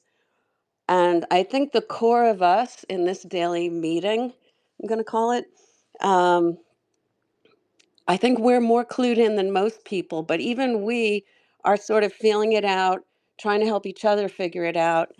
And Fred's comment just now, I think, brings us full circle and back to the idea of the Bitcoin treasury companies. And I think this Semler guy is not the partner, not one of the partners that Michael Saylor would have wanted. You know, I think he probably wanted um, a future strategy bank to be paired with like a future Bezos or Amazon bank, not Semler. Um, but he has been courting a lot of CEOs, I think. And he has to go with where he gets a nibble, where somebody has some insight that they don't know what kind of company it's going to be in the future. I remember maybe a year ago, we would sit in this space and say, what is MicroStrategy? Is it a software company? What is it?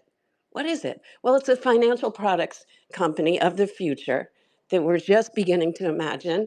It's happening in front of our eyes. It's not going to happen in the future. It's happening. We see him making like a full frontal attack on TradFi with these high yield ETFs.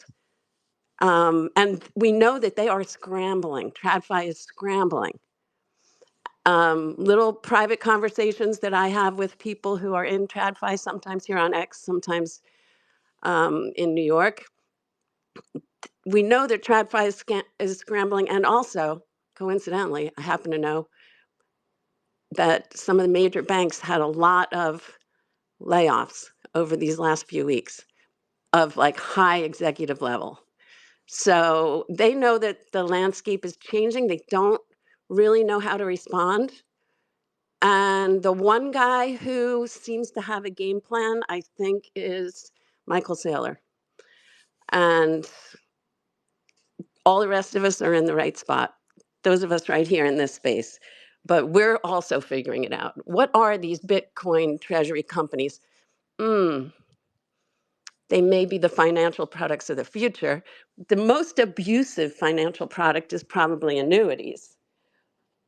But probably next they take on mortgages and they take on the rest of TradFi. Where it's going, we're going to know first. It'll be us, but we'll be figuring it out. So that's why this is fun. Oh, and GameStop, I want to chime in about GameStop because I think GameStop, we cannot underestimate the cultural importance of GameStop. I was a mom in Manhattan walking my kids home every day for the last 25 years, right? Way home from school, up until they closed, way home from school, gotta stop at GameStop. These boys who orange pilled me, right? Now, y'all know my sons orange pilled me. These boys who orange pilled me, they love GameStop. The original autists have an allegiance to GameStop we cannot even understand. It's their church. The backpacks would all get thrown in the corner, and boys who came from all corners and all socioeconomic lines would throw their backpacks together and be there for an hour, 2 hours. Time would fly. They couldn't keep track of it. The cultural importance of it, as a mom, I saw it. It's church. So I don't know where it goes, but I think they're along for the ride. We'll figure it out. It's probably not always going to be known as GameStop. GS Bank? I don't know. That's my 2 cents, guys. Thanks for listening. Thanks, Peg. I used to like Blockbuster, but yeah, maybe the cultural relevance is different. Dark, were you going to chime in? Yeah, look, I would just say to the GameStop story, it's not too late for him to get religion, to your point about church. But right now, he's a lost soul, right? He's just wandering around with, you know, no conviction, no communication. And if you're a public company and you want to be taken seriously, you've got to take the Michael Saylor approach. You can't take the Ryan Cohn approach. So look, GameStop, good story. I like the idea of sort of that cultural importance, et cetera, to the younger generation. I get that. I also know that it has a big cultural importance from the short seller perspective, the anti-Wall Street perspective. I certainly appreciate that. But look, they need real leadership if they're really gonna become a Bitcoin treasury company. If that's really the road they're gonna go, and they're gonna put billions of dollars into it, they need serious leadership and real communication. Ryan Cohn does not seem capable of that skill set. He certainly is no Michael Saylor, no Jack Mallers. So maybe they should find somebody new, or maybe he should step aside and bring in a real CEO. We're going to see this over and over and over, guys. I mean, you can just see the similar guy. I don't know if you guys have listened to the similar CEO. These guys moving from other industries, it's going to be a really heavy duty transition for them. They're not going to be used to this at all. I mean, when the CEO comes on and says, "Look, we're turning our company into a Bitcoin only strategy," and then he's like, "I've never been on social media. I don't understand any of this." Like, you're a CEO, dude. You're the salesman for the brand. And he's uncomfortable with it. This is the team that put Natalie Brunell on their board, right? And I think they must be like, okay, we need connections in the Bitcoin community. All their advisors will change. They need to change their advisors ASAP. Just like they did, just like Saylor did. The first step Saylor did was get all the shareholders that were negative Nellies or Karens off the cap table. And if you're going to turn into a Bitcoin strategy, you got to get all the board members off the freaking board and start over. This is why I continue to say to people, whoa, the opportunity here. There are going to be people that are picked from this panel to serve on boards and advisors. So our credibility, I just keep saying, man, credibility here is really, really important. Because where are they going to find these people? You ain't going to find them at J.P. Morgan.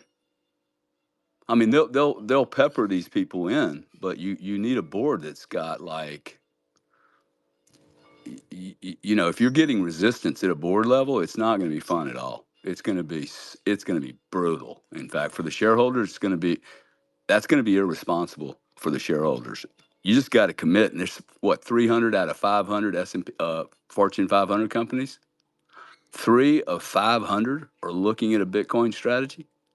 Guys, most of them are going to fail, right? Like they just can't transition. HR is going to ask questions. HR, can you imagine HR? What's a Bitcoin? Yeah, this is real quick. I know we have Broad's hand up. This is what I was saying before, right? These dinosaurs, like you're 100% right, Gary. Like and same thing with GameStop. Like they can talk and they can try to do it. They're not going to be. A lot of them are going to go extinct because they're just not going to be able to adapt. Even if they want to, they're not going to be able to. And these guys, like I thank God for Saylor, but like yeah, Ryan Cohen better get his act together, or it's just not going to work. And you have to be bold because of what Fred was saying. With AI and with the inertia and the game theory of Bitcoin, you can't afford to wait. You can't afford to have these missteps. So, yeah, go ahead, Broad or Terrence, you I can think we comment. had Rusty Trombone first, then Broad. Hey, Terrence, I invited Capital Flows down there in. I follow his stuff. He's got a lot of great econ data. He does spaces just occasionally, but I was gonna see if you couldn't pull him up. He could just give his 2 cents about maybe the long rate and what to expect. So anyway, that's all I want to say. All right, let's go to Broad. Yeah, so this is a question for Fred. I'm wondering if you have a thesis of what structurally has to happen for Bitcoin to go back into like an 18-month bear market and just bleed all the way down. Wonder if you thought about it.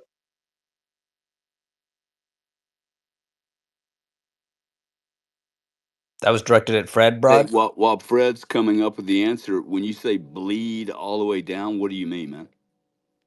Well, think about the last bear markets. Like, I'm not talking like retracements as we're going up and, finding new all-time highs. I'm talking like, something structurally changes and for 18 months it's just down, down, down. And we get like the 80% retracement. Everybody's, Bitcoin Twitter's dead. Everybody's declaring Bitcoin dead and all that kind of stuff. Well, from what I'm seeing in macro and on the backside with, the regulations and all that, I'm not going to get into it. I don't see us starting like this starts with the 4-year traditional cycle. I don't see us still being in the traditional 4-year cycle where in 2026 we're going to all of a sudden peak and then go all the way down for 18 months.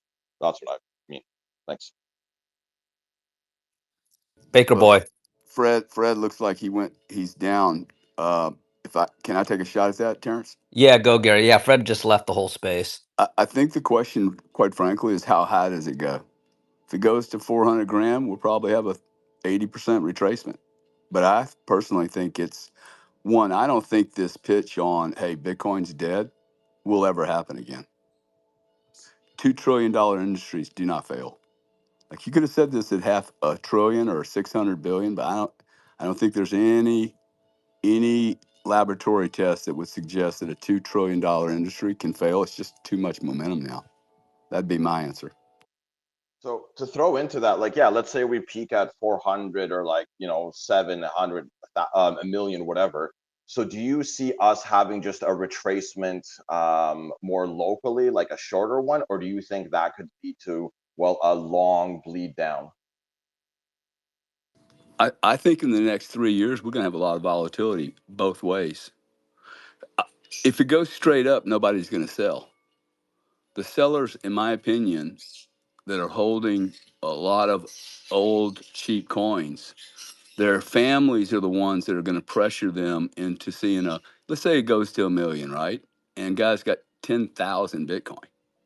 I mean, at some point, okay, his family's going to say, hey guys, can we live in a castle? Can we? Because we can afford one now. Can I buy 1,000 acres of farmland to protect my future? Like, people are gonna want to divest, and you're gonna be able to buy things cheap. All these people you see on the internet right now saying, "Hey, I just bought my first home." I sure hope you guys are buying homes at 20 and 25% discounts to their marked offer.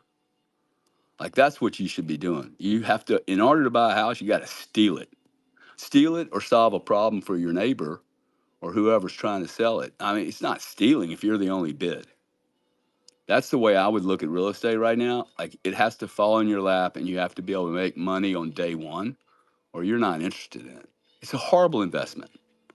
Hey, let's Like, jump to Kelly real quick. focus to ladies I mostly. think his time is limited, and then we'll get back to you, Baker boy. No, great. Always great space. Good to see you again, Gary, Terrence, Darkside, Lauren, everybody here. I think, the question of the sell off, I think we're looking historically, right? But there's been a real shift in the composition of the market players that are involved now. I shared a chart up top that shows just exactly what I'm talking about. The whale addresses, the exponential shift that we've seen. It's literally gone parabolic on whale addresses in the last year and a half, and predominantly in the last about 9 months. I mean, it's just been stacking in on the whale addresses, going exponential into this $70,000 to $100,000 level. Truly remarkable. And, with everything on the horizon right now, whether it be GameStop's entering, and they're a little bit of a blunder, I think, which I did a post about as well. But also, from Michael Saylor to Metaplanet to, I think we're going to see a massive increase in the amount of institutions buying. They're not all going to be multi-thousand per month or per quarter buys, but I think we're going to see a huge amount, in the magnitude of 10 to 15,000 companies globally in the next 2 years that are getting anywhere from 5 Bitcoin all the way up to 1,000, 10,000 plus. And those are going to have real impact. And governments, hell, I mean, I think that the corrections we're going to see are going to be more frustrating than this. Oh, we have 18 months of downside like we've seen in previous cycles. I think we're going to see a combination of what we saw last year with the 6 to 7 month correction, AKA just consolidation in a $20,000 range before it moved to the upside. So are we going to peak this year or next year? I don't think anybody that's looking long term, especially big major players, are really considering that. They're considering, how do we find opportunities to stack? And if we have these long ranges to accumulate, I think it's a market maker's dream, which is probably going to be eclipsed at some point, in the next 5 to 7 years. I don't think it's going to be anytime soon. I think there's going to be a huge amount of stacking come in that's going to, mute the downside action that everybody's hoping that they can buy once it drops 60% or more. That may never happen again. It may just be, 25 to sometimes 30% corrections on a long drawn out scale over some time. But I couldn't be more bullish, but it's good to see everybody here. Baker boy, you're up. Thanks, Kelly.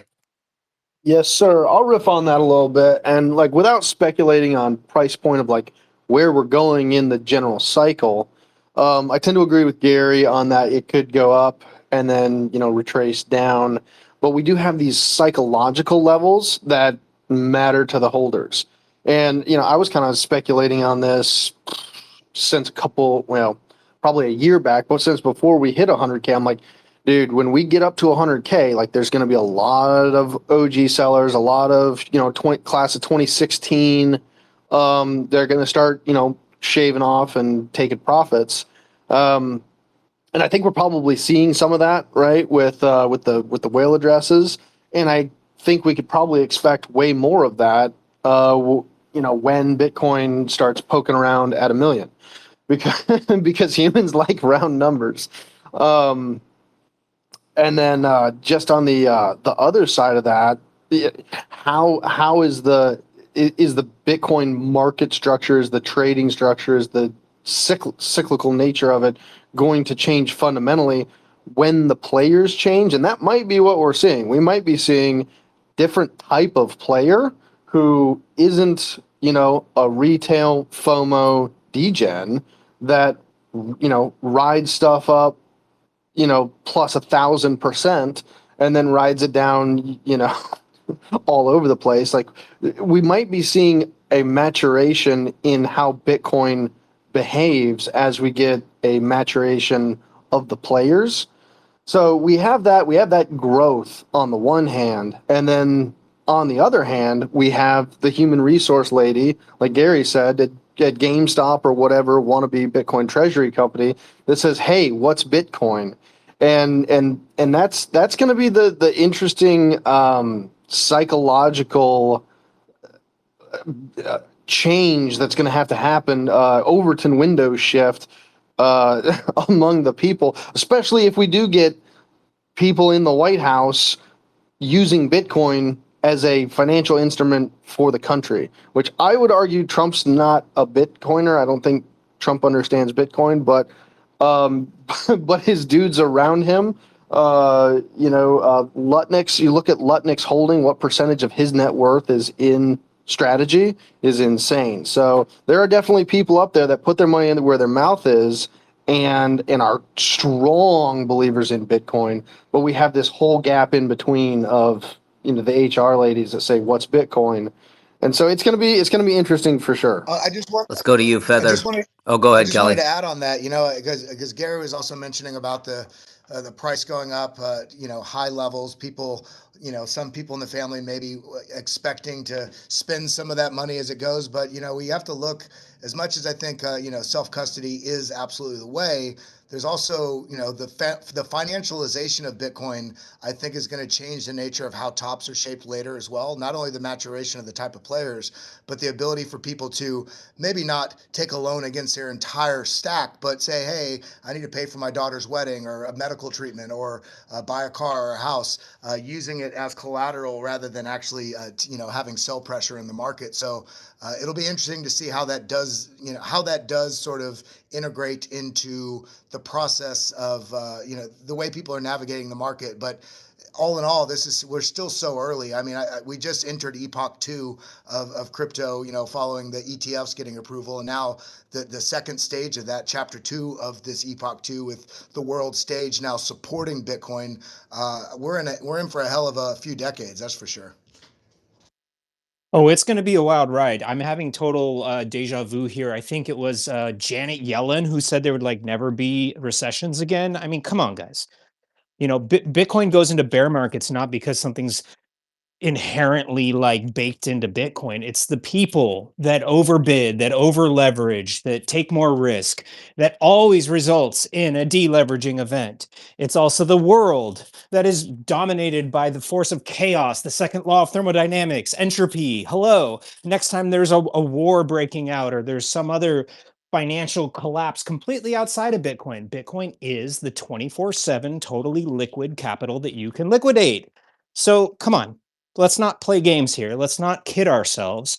The thing that people I think are kind of close to with some of this discussion is the fact that we might be at a whole nother stratosphere when we do come back down. So imagine something like we tickle 400,000 or something and then crash all the way back down to 120 and everyone thinks, oh my God, it's a tulip bubble. You know, those kind of situations will happen again.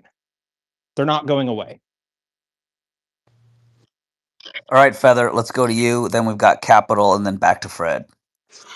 Hey, yeah, I was just gonna say on the Ryan Cohen thing, I feel like he does kind of take a lot of crap.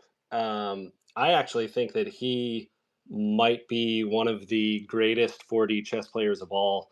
Uh, I think he's a super humble dude, and I love that he like speaks out against the typical business model, like by not taking a salary, for being the chairman of GameStop. And keep in mind, he's only been the chairman for not even 2 years. Coming up in September, I believe, is when it will be 2 years. But I mean, who in their right mind invests in a dying brick and mortar company like GameStop? Yet he goes in there, capitalizes on the meme stock frenzy, raising billions in cash, and all the while, like he said, delighting customers and the crazy Reddit apes along the way. I don't know if anybody was following his tweets and stuff, but he was totally lurking in the Reddit community, that like super stonk or whatever it was. And he would totally, I mean, he's just a major troll. Uh, and but yeah, I mean, he's been cleaning, shutting down stores, pulling back where they need to. He tried to launch the NFT market thing, and that kind of flopped. But at least he, saw that it was going to flop, and decided to kind of, redirect the ship. Redirect the ship. All that to say, I don't think he's. I don't think he's a bad leader at all. I think he's actually probably one of the best CEOs out there, and I do, he's dipping into Bitcoin. It's not like he's not open to it. And he's always said, judge us by our actions, not our words. So I think the fact that, some people don't like that he doesn't give a lot of, clarity on, what the company's doing or where they're going. I think at the end of the day, if you look at where they were when he came in versus where they are now, in the short, amount of time, because again, he had to clear out the board and all that stuff. I think he's done an excellent job, and I'm still, bullish on GameStop for the long term. All right, Capital Flows. Rusty sent you up here. Hey guys, thanks for having me. Appreciate the spaces so far. Yeah, I'd love to share a couple of thoughts on Bitcoin and maybe expand on a couple of things that some of the research and strategies that I've been running, and then I'm happy to talk about interest rates as well if you guys want to dig into that. But I think one of the interesting things on this entire kind of acquisition of Bitcoin by either corporations and then obviously ETFs is, the paper market for Bitcoin is expanding a ton, and in a very similar way to how it expanded on gold, and it's doing it in a very interesting fashion because I think we have yet to see. I think it's going to cause pushes to the upside and to the downside. And, my whole goal and the models that we run is basically mapping macro liquidity and then saying, how does that flow into these ETFs and these different products and stuff like that? I think one of the interesting cases for the upside and the downside is basically if you have one of these corporations. I think Michael Saylor's done a great job at kind of managing this, but if you have one of these corporations, it's a little bit more reckless in how they dilute equity investors to buy Bitcoin. If you have a corporation that does that a little less tactfully than they should, where investors begin to lose money, or it's overlaps with maybe a 20% pullback in Bitcoin, you can have, some pretty significant problems with, investors trying to band together or trying to push back on a corporation or sue them or something like that.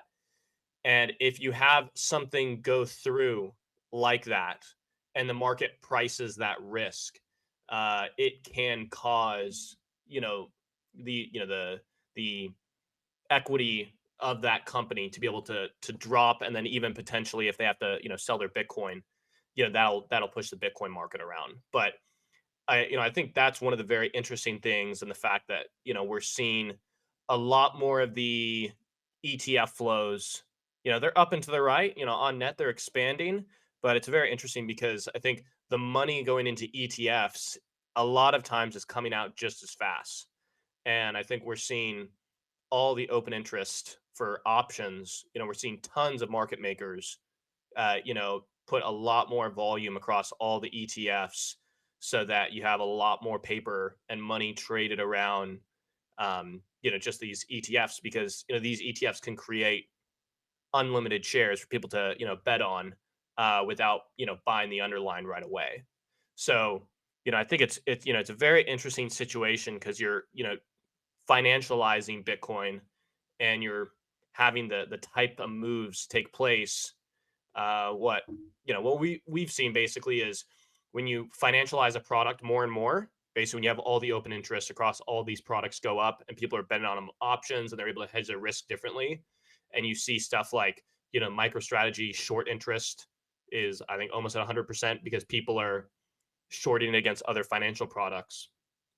As you do all of that, you basically begin to cross collateralize Bitcoin with other instruments, right? Where people who are long and short Bitcoin are also trading it against other products. And even there aren't as much public about it, but there's a lot more, you run some basic models on this, but rebalancing flows between Bitcoin and gold that are pretty significant now.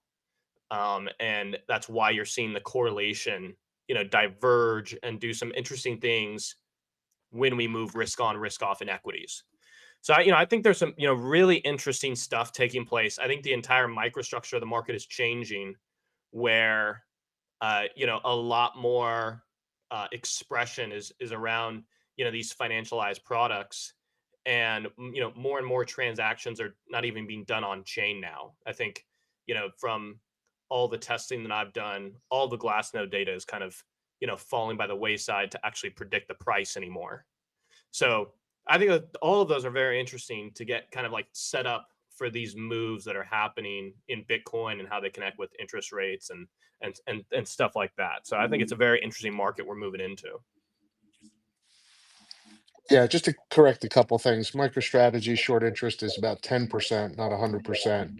The majority of that's used to cover options positions, convertible positions inside of MicroStrategy.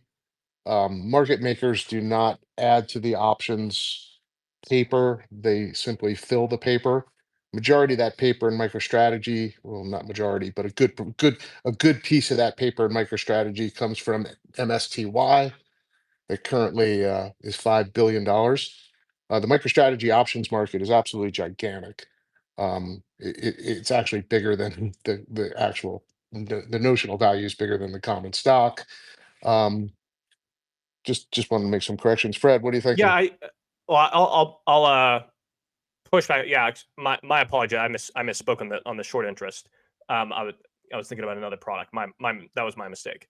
Yeah, all good. On the derivatives though, market makers, like most certainly when you are, creating these option structures, you can create a ton of paper without having an actual Bitcoin purchased or not purchased, right? So, the MicroStrategy option market has, it's getting overtaken a little bit actually by some of the ETFs. It's slowly changing. You have ETF open interest beginning to rise a lot more than MicroStrategy over the last 3 months, right? MicroStrategy is still one of the main ones, which is why you're seeing a lot of the positioning premiums in MicroStrategy. I think that's going to change, but you're definitely creating a ton of paper and derivatives around Bitcoin that are not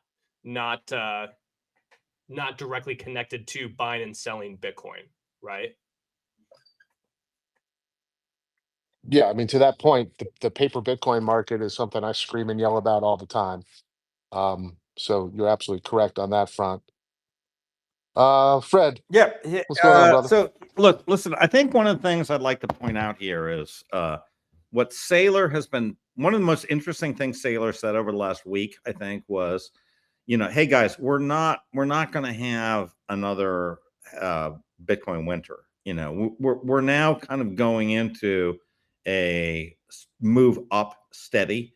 And listen, I've been sort of saying this for a year now, which is, I think the halving cycle is over. I really do. I think anybody who's looking at, mining supply or as having any relevance anymore should be shot. I don't think it matters at all.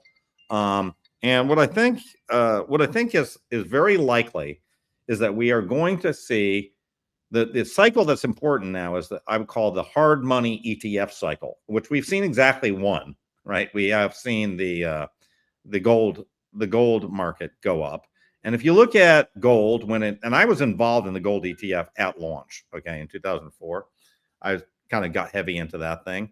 That thing did really well. I mean, it went up 4x from launch in November 2004. It just went steady up all the way up to 2011. Okay, steady. Just I posted the chart. It's an amazing chart. And I expect Bitcoin will have a similar chart. Okay. I think Bitcoin's going to go up for, let's just say, 7 years. Okay. I think we're going to have a golden 7 years starting in January of 2024. It'll end somewhere around 2030, 2031, something like that. And we're going to go up not 4x, but 16x. I think we're going to go up from 48,000 to over 1 million, 1.5 million. And I think that's likely what we're going to have. Not a lot of drawdowns, a really amazing chart. And everybody's be like, how come I didn't get in on this chart? And it's like, you look at the gold chart, and that's what everybody who wasn't involved in gold, I made a lot of money during that period on gold, a very long gold in that period, had a 7-figure amount of gold in 2024, in 2004, and rode it all the way up, as did a lot of other people too. But, it was everybody could have bought this. It was out there to buy. I think we're likely going to have a very good, beautiful chart forward. No real serious downdrafts all the way up till 2030. And that's my story. I'm sticking to it. Hey, Joe, did you want to chime in before we went to any other hands?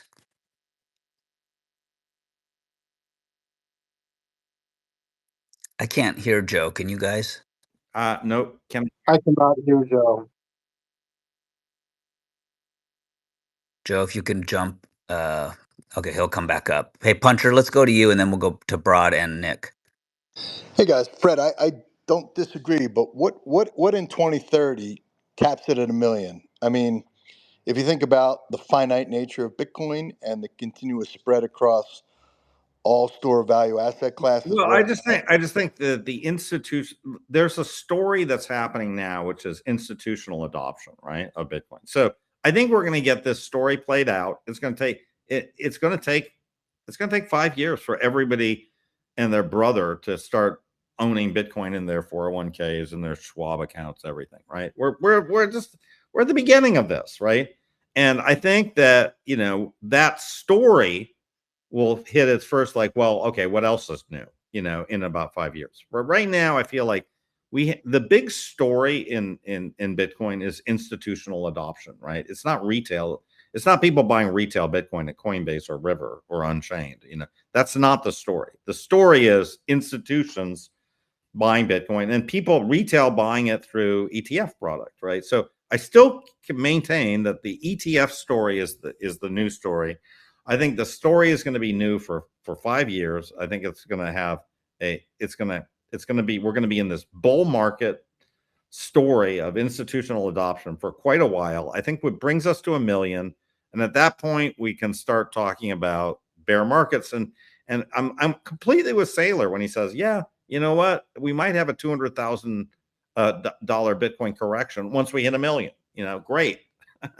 That's what I think. And I just want to say, if you haven't watched that clip of Saylor, watch it, because I think that's actually a really good clip. Joe, I think we've got you back if you'd like to respond. Yeah, I mean, I guess the only difference, I tend to agree with part of what Fred says. I think it's a mistake to just sort of paint with a broad brush and say, well, there won't be any, I think he said there won't be any serious downdrafts until 2030. I disagree with that. I mean, markets, and I think there's an abundance of evidence, right? They're driven, and this goes back just to the broader macro discussion, which I understand I've missed. Somebody was DMing me. But, markets fundamentally are driven on a macro front by, I think, three major factors. You have to look at liquidity conditions. You have to look at economic growth. Economic growth has a profound influence on markets and inflation. And you can see periods where those are in alignment, favorably. There's periods where they're negative, right? But like, to paint with a broad brush, I mean, there's been an institutional wave of adoption for ETFs and large cap growth stocks for the better part of 20 years. That doesn't mean there hasn't been painful periods where there's been vicious sell-offs and, significant declines, and you've seen those. It's very easy to look at a chart and say, oh, it only goes up and to the right, when in reality, at almost every single year, you could find a bear, or you could find pullbacks and downdrafts. And, my view is Bitcoin's going to continue to trade more like a macro asset. It's going to trade in line with most of the risk complex generally, the equity market as a whole. And that's a good thing, because there's underexposure, right? There's underexposure to Bitcoin relative to others. So, I expect it to outperform, mega cap equities and the S&P 500. That's not to say it's not going to be influenced by macro liquidity conditions and macroeconomic conditions. So that's just my view.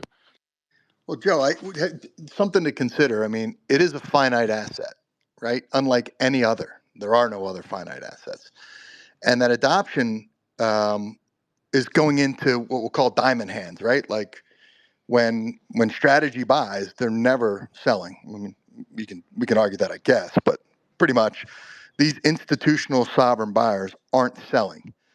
So what is the catalyst for like a downdraft, or say a level off, assuming that this continues to flow through the ecosystem for the next 100 years? I have a hard time seeing Well, I that. mean, it's the same catalyst you had when Bitcoin was selling off during the tariff debacle, right? I mean, there are always sellers, and there are also forced sellers into marketplaces because they have to run books, right? And they sell it all, right, when there's downdrafts. So I never buy the, yes, there are some diamond hand people that will never sell, right? Like, but you have to look at the predominant force in the market, and you also have to factor in the fact that factor in the idea of leverage, right? Many players move the Bitcoin price with leverage, and leverage players in adverse liquidity conditions get knocked out. They become forced sellers. So anyway, I don't want to monopolize the Yeah, conversation. no, There's no, some but others. the leveraged players now and in the past are not going to be the owners of Bitcoin in the future.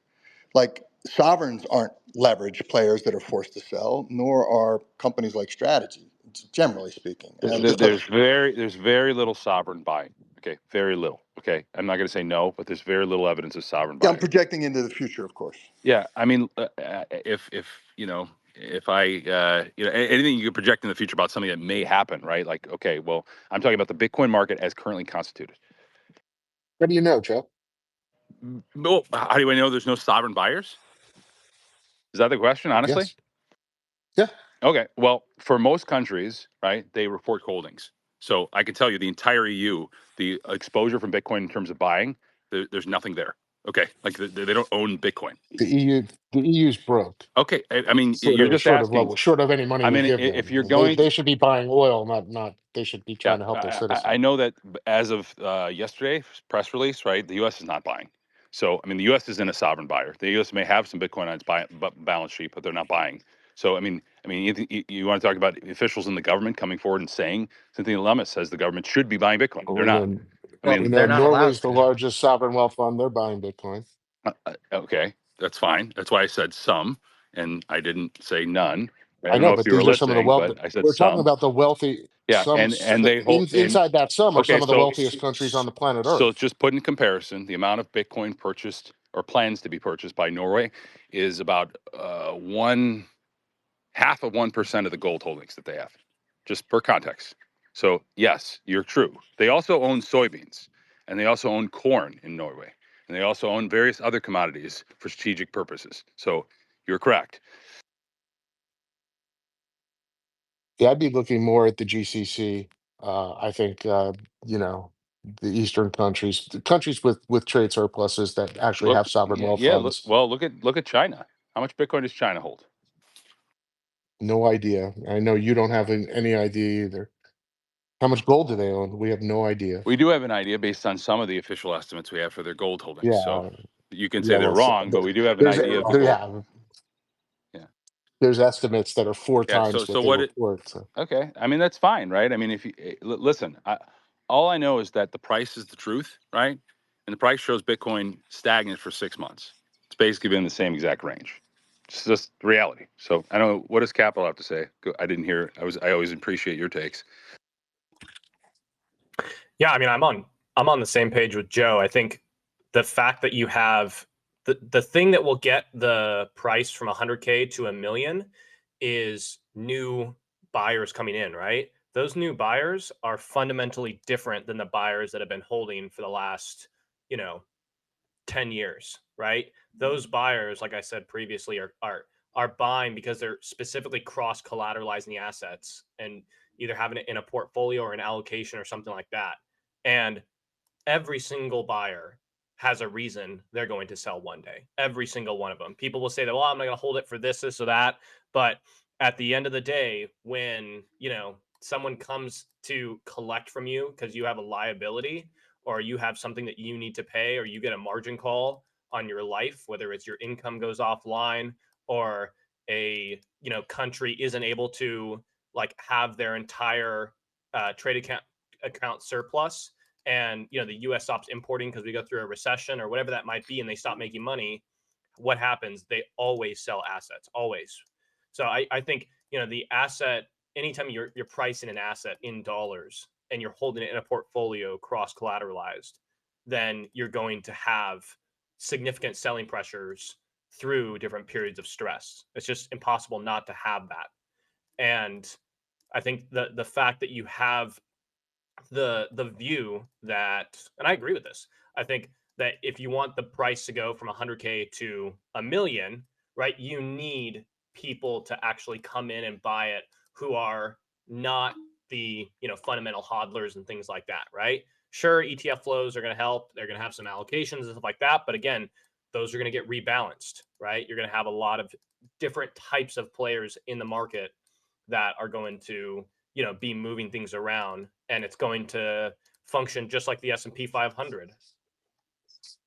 Yeah. By the way, we've seen periods this year where you've had hundreds of millions of dollars of outflows in short periods from the ETFs. Just for the record, like we've seen that people have sold hundreds of millions of dollars in a week. Yeah, so it's not.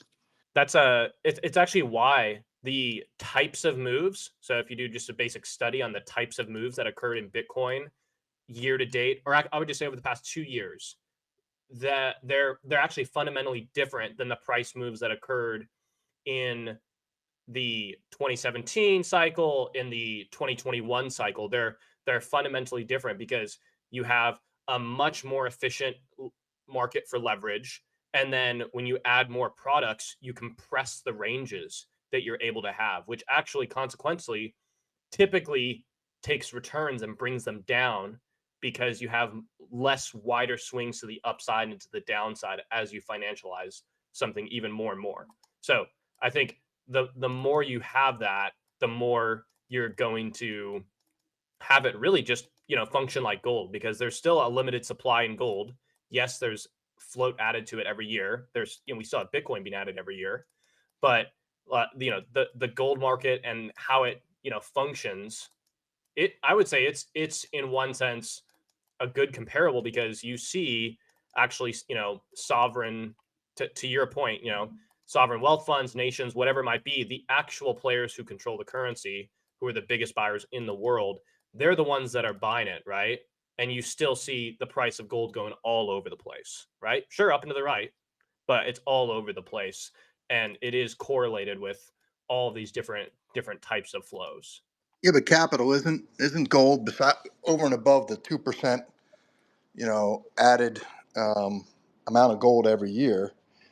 It's completely rehypothecated on these ETFs to the tune of, some say, hundreds per physical ounce. So that doesn't exist in Bitcoin, at least not to our knowledge. What do you mean? What do you mean by that? You just mean the paper gold market? Are you talking about? Yeah, if you buy GLD, some estimates are hundreds of ounces of paper gold to every physical ounce that's held there, at the Yeah, COMEX. that's actually my exact point, because you're seeing the exact same thing with a lot of the financialization that's around Bitcoin right now, right? Where like that idea. Are you saying they're not holding the Yeah, underlying wait a Bitcoin? minute. Wait a minute. Whoa, whoa, Whoa. whoa. Yeah. It's not the same thing. It's not the same thing because the blockchain will eventually cause a dislocation in the short But you market, could say right? the And same that thing doesn't about. happen. That whoa, Go whoa, ahead. whoa, whoa, Yeah. whoa, whoa, whoa. That doesn't happen in the gold market, right? The gold market, because all the gold is held, 50% of the gold's held in centralized hands. You can have that.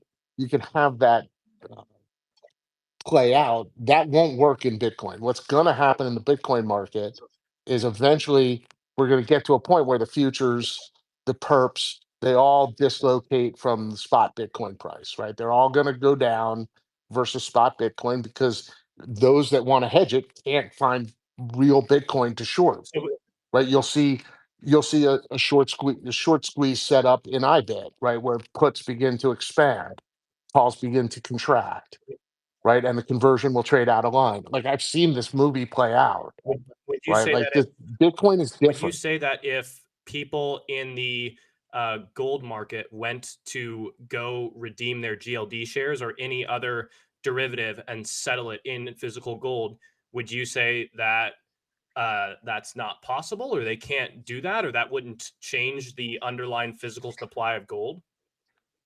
Yeah. You first of all, most people can't. I know people who've tried, and you get an impenetrable veneer of bureaucracy you can't get through. But beyond that, it doesn't happen. Yeah, if you had a run on the gold market, you would break the GLD, you'd break the COMEX, you'd break So a it's lot the of same. things. And it's not gonna, yeah, no, it's not. It's not the same. It's not the how same. how how is it not? It's But you very just said that different. it would break the gold market. So how would it not be the same? Yeah, because getting a run on the gold market's next to impossible because you got to look at who the holders are, right? Like the banks, the governments, they're incentivized to continue the But sham, right? now you That's have just all not of that's not true the in main Bitcoin. institutions now are the ones that are, for this entire wave of adoption, custodying Bitcoin. That's why you have like all Yeah, these. there's no fundamental distinction. There's no fundamental distinction. Yeah. Oh my goodness. All right, next. Can I I'll get chime you in, or guys Nick? later. I Nick, go. appreciate it. Yeah, I'll just Yeah, I would just say I'm kind of generally in principle agreeing with Joe, and that the price is the final arbiter of truth. And once when we really start telling stories around like who's doing what and why, we just have to recognize the limitations of that, right? I mean, we can guess, but until we have a complete knowledge set, which we don't, we won't know. We can look at like size of wallets and who's selling where, and yeah, and that's where I'm also like in this as we're talking about like where's it going, what's it doing. I tend to be hesitant in Bitcoin. I've been hesitant to take opinions from people who are like of the same vintage in Bitcoin as I am. I feel like there's a lot of wisdom to be gained from the older holders who've been around since like legit 2013. At the same time, and those, and I would say those are also the guys who are saying like Bitcoin to 1 million. And then at the same time, we do have an actual structural change once it's come on TradFi rails, and that is probably a discrete step change. And you could argue it's not discrete. You could argue there's been trickling in, and it has been trickling in, right? There was Grayscale, there was MSTR. That's why the Norwegian sovereign wealth fund has MSTRs as one of the ways it could have gotten exposure to Bitcoin. and with this, with this step change, with this move forward, that's where I think looking to things like, oh, what did happen in gold when that ETF came online might actually be, it's informative for what could be happening here.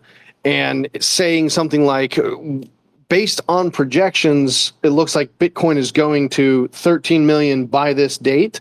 I feel like is a lot. I mean, that's using a model versus saying, oh, Bitcoin's going to 1 million, which is just pulling a number out of the air, which sounds, it's just a personal soapbox of mine that just sounds kind of And Nick, this is the big question. plebish, if you will. Would you say that the ETFs have the underlying Bitcoin to a large extent? To a large extent, yes. I don't know that I'm comfortable with the percentage that's held in Coinbase. Would you say that other than the Sprott physical ETFs, would you say that GLD holds the underlying gold? I know there's debate about that. I can't, and I'm not It's in the, educated enough. I'm not educated. Nick, there's no debate. It's in the prospectus. They don't hold the gold. In the prospectus, they hold futures, they hold future claims, they hold IOUs. So they're very different. If you read the two prospectus, they're very different than each other, right? IBIT is required to actually hold in custody through their agents the Bitcoin. GLD is not required to hold the gold. Matter of fact, they tell you up front in their prospectus they do not have the gold. They have some of the gold allegedly, right? But we don't know whether that gold that's being custodied has been IOU'd, right? IBIT is not allowed to hypothecate their Bitcoin. So we can only assume that they are playing by the rules. If both ETFs are playing by the rules, one has it and one doesn't. Thomas, what's up, bud? It seems there's a fundamental difference between Bitcoin and gold in this sense, in that you cannot take delivery of gold at scale without the consent of the central players, the nation states who hold it, because they'll just settle in dollars. Whereas there's lots of ways to take delivery of Bitcoin at scale. So if there's a dislocation, there's lots of opportunities for the market to exploit that situation. It's very hard to do that with gold when they can, I just go back to, I think when Germany asked for their gold back, they're like, we don't really have it. Right. And, so the gold, I don't know how much gold is rehypothecated. It's some crazy number, 40 to 1, 100 to 1, who knows? Now, I suppose there's a scenario where Bitcoin starts to get rehypothecated by effect through synthetic products and things that develop through TradFi. But today, as we sit here today, I would say it's a de minimis amount of rehypothecation in the Bitcoin world. And the fact that you can go globally and keep the system honest, where it's very hard to do that with the London fix, and then a lot of the markets now move to Shanghai. I just think it's a different thing, and therein lies the difference. One is physical and controlled centrally, and one is this decentralized and is digital, and those are fundamental differences. Jesse. Yeah, this is a fun conversation, guys, and it's always interesting to try to make predictions and try to pick numbers. I'll just add my 2 cents in here. If you understand markets, you understand economics, you understand how volatility works and how the volatility naturally decreases as the absolute value of a market increases, you can start to picture what might happen in the future with Bitcoin. And you have to look back to understand what's going to happen going forward. So if you go all the way back to when Bitcoin was sitting at, let's call it, breaks through 1,000, right? Bitcoin's $1,000. If you've looked at the charts, you'll see that it dropped 80% down to $200. 80% volatility drop. Why? Because there was a super small market for Bitcoin at that time. And so the volatility is much more dramatic. As you see the adoption curve and the actual gravity and inertia of Bitcoin continue to grow, it just stabilizes and stabilizes and stabilizes. You look at the last drawdown or correction or whatever you want to call it, we popped up to 109 I think it was 109, dropped back down to the previous high right around 75. So it's a 30-40% drop, right? Much less half of that 80% drop when it was a smaller market. So again, as a market grows, it naturally strengthens, and that's just purely adoption. That's why number go up happens, because you get the adoption, you get the hold, you get the inertia of the network. And so, yes, like what everyone's saying is true. And these numbers do come from places like hitting $1 million or $13 million. Like there's a very deep thesis that Michael Saylor put out to back up that claim of we can hit 13 million, and why and when. And it's all predicated on real numbers, hard numbers of the global, the value in the world, of all money in the world. So like, it doesn't mean he's right. It doesn't mean Saylor's right. And humans are historically very bad at predicting when things will happen. But we do this so that we can try to get some sense of it, right? And there's some knowledge that it's predicated on. So again, going back to what Puncher said, just thinking about the fact that this thing has a fixed supply. We've never seen anything like it. It's perfectly engineered money. I got to agree with people like Fred, who have a more positive viewpoint of it. Where I would disagree with Fred is that we're never going to go down. TC made a great point earlier. Like, look, there's going to be black swan events. There's going to be things that we can't foresee. And yeah, we might see a 20% drop or a 30% drop.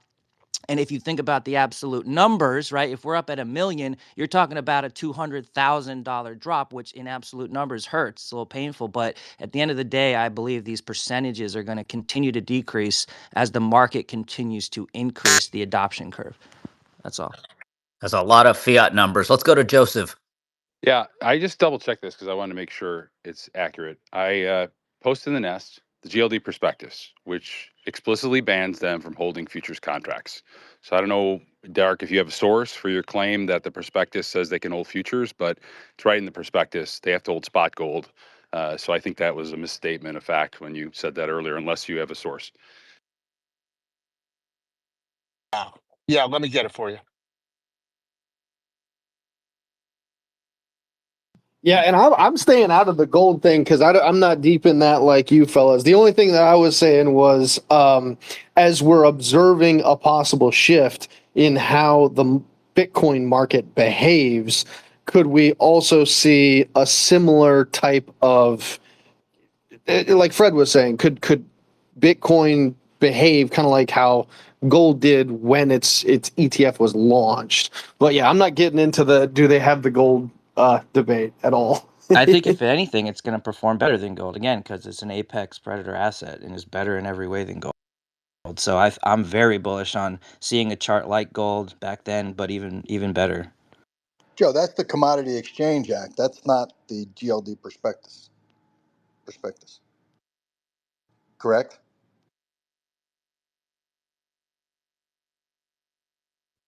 Joe's in the judge's chambers, Puncher. I'm not sure where he Sorry, went. what was the question? Sorry, Oh, I was Is grabbing a what you bite to eat. posted What's just up?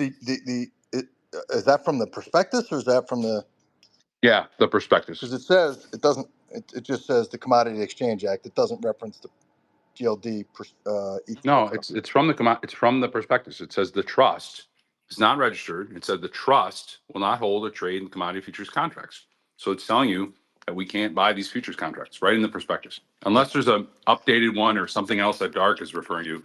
I just pulled it directly from the Spider website for the GLD, and it's saying right there that the trust is not going to hold these things. So maybe he read a different version. Maybe there is one. I'd love to see it. Yeah. Okay.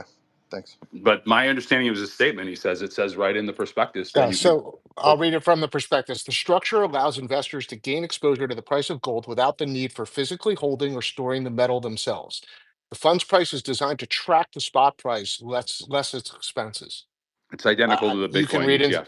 It's identical, that language. Yeah, that's what I'm saying. So the structure allows investors to gain exposure to the price without. Let me find the actual lines from the prospectus. I'll come back. Yeah, I mean, I thought I posted it in the Nest. That's from the prospectus. I just pulled it. For those who aren't aware, I'll just fill everybody in on the conspiracy theory because I've got these friends too. The conspiracy theory for those who aren't caught up, just for normies, is that like these financial products are representing a certain amount of gold, but there isn't that much gold in the actual world. So if No. everyone goes to Not in the settle. world. Nick. Not in the Okay, world. maybe somebody else can give the it better. It's not in the world. It's in the trust. They don't have the physical in the trust in a ounce for ounce like Sprott does. The whole reason for the existence of the Sprott silver and gold funds is because they do have the physical to a large extent, and GLD does not, and they reserve the right to settle in dollars. So it's not a conspiracy theory. They can settle in dollars, and you can't stand for physical. Sure. I think what people are saying, again, feel free to correct me anywhere I'm off here. I think what people are saying is generally there's a lot more paper gold than there is real gold, right? Correct, by a lot. Yeah, yeah, by a lot, and that's what the theory is. So people like who believe in that will buy a lot of real gold and hold real gold with the anticipation that the rest of the world will discover that there is this large paper gold to real gold discrepancy, and the value of the real gold or the value of the paper gold will, they'll Well, you saw it with they will nickel. find You each saw it with other, nickel. and Just the Nick, real You gold saw will it with go nickel up a year 10x. ago, where the price of nickel hey, exploded. yeah, well, just because a price explodes doesn't mean they don't have the underlying. So that's sort of a disconnect. But look at, I just posted the fact sheet. Okay, it's in the nest here. Let me just read you from the fact sheet. Okay, which, by the way, if this is false, they're all guilty of fraud and manipulation. They can be prosecuted, right? But I'm just Who, reading the from the central fact sheet. banks? I'm reading the April 2025 fact sheet. The Gold Shares Trust represents fractional, undivided interest in the Spider Gold Trust, the sole assets of which are physical gold bullion and from time to time cash. So they have further explanation that they have, for liquidity purposes, they have less than 0.5% cash as a top line barrier. So And how is that? 99.5% of the holdings of the trust are physical bullion. Okay, the physical So holdings of we the should trust. stop repeating What's this what's thing the as verification, Joe?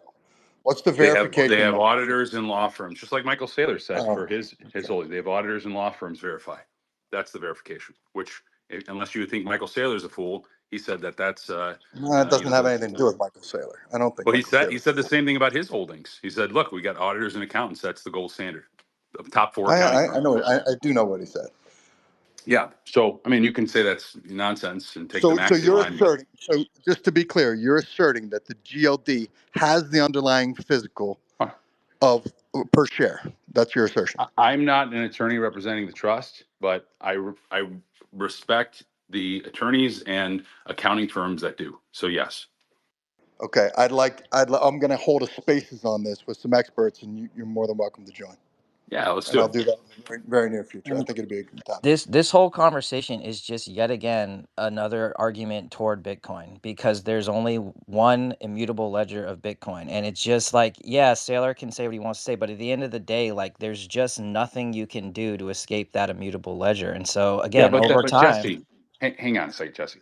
In a financialized world, and I'm disappointed my friend Capital Flows left, but in a financialized world, right?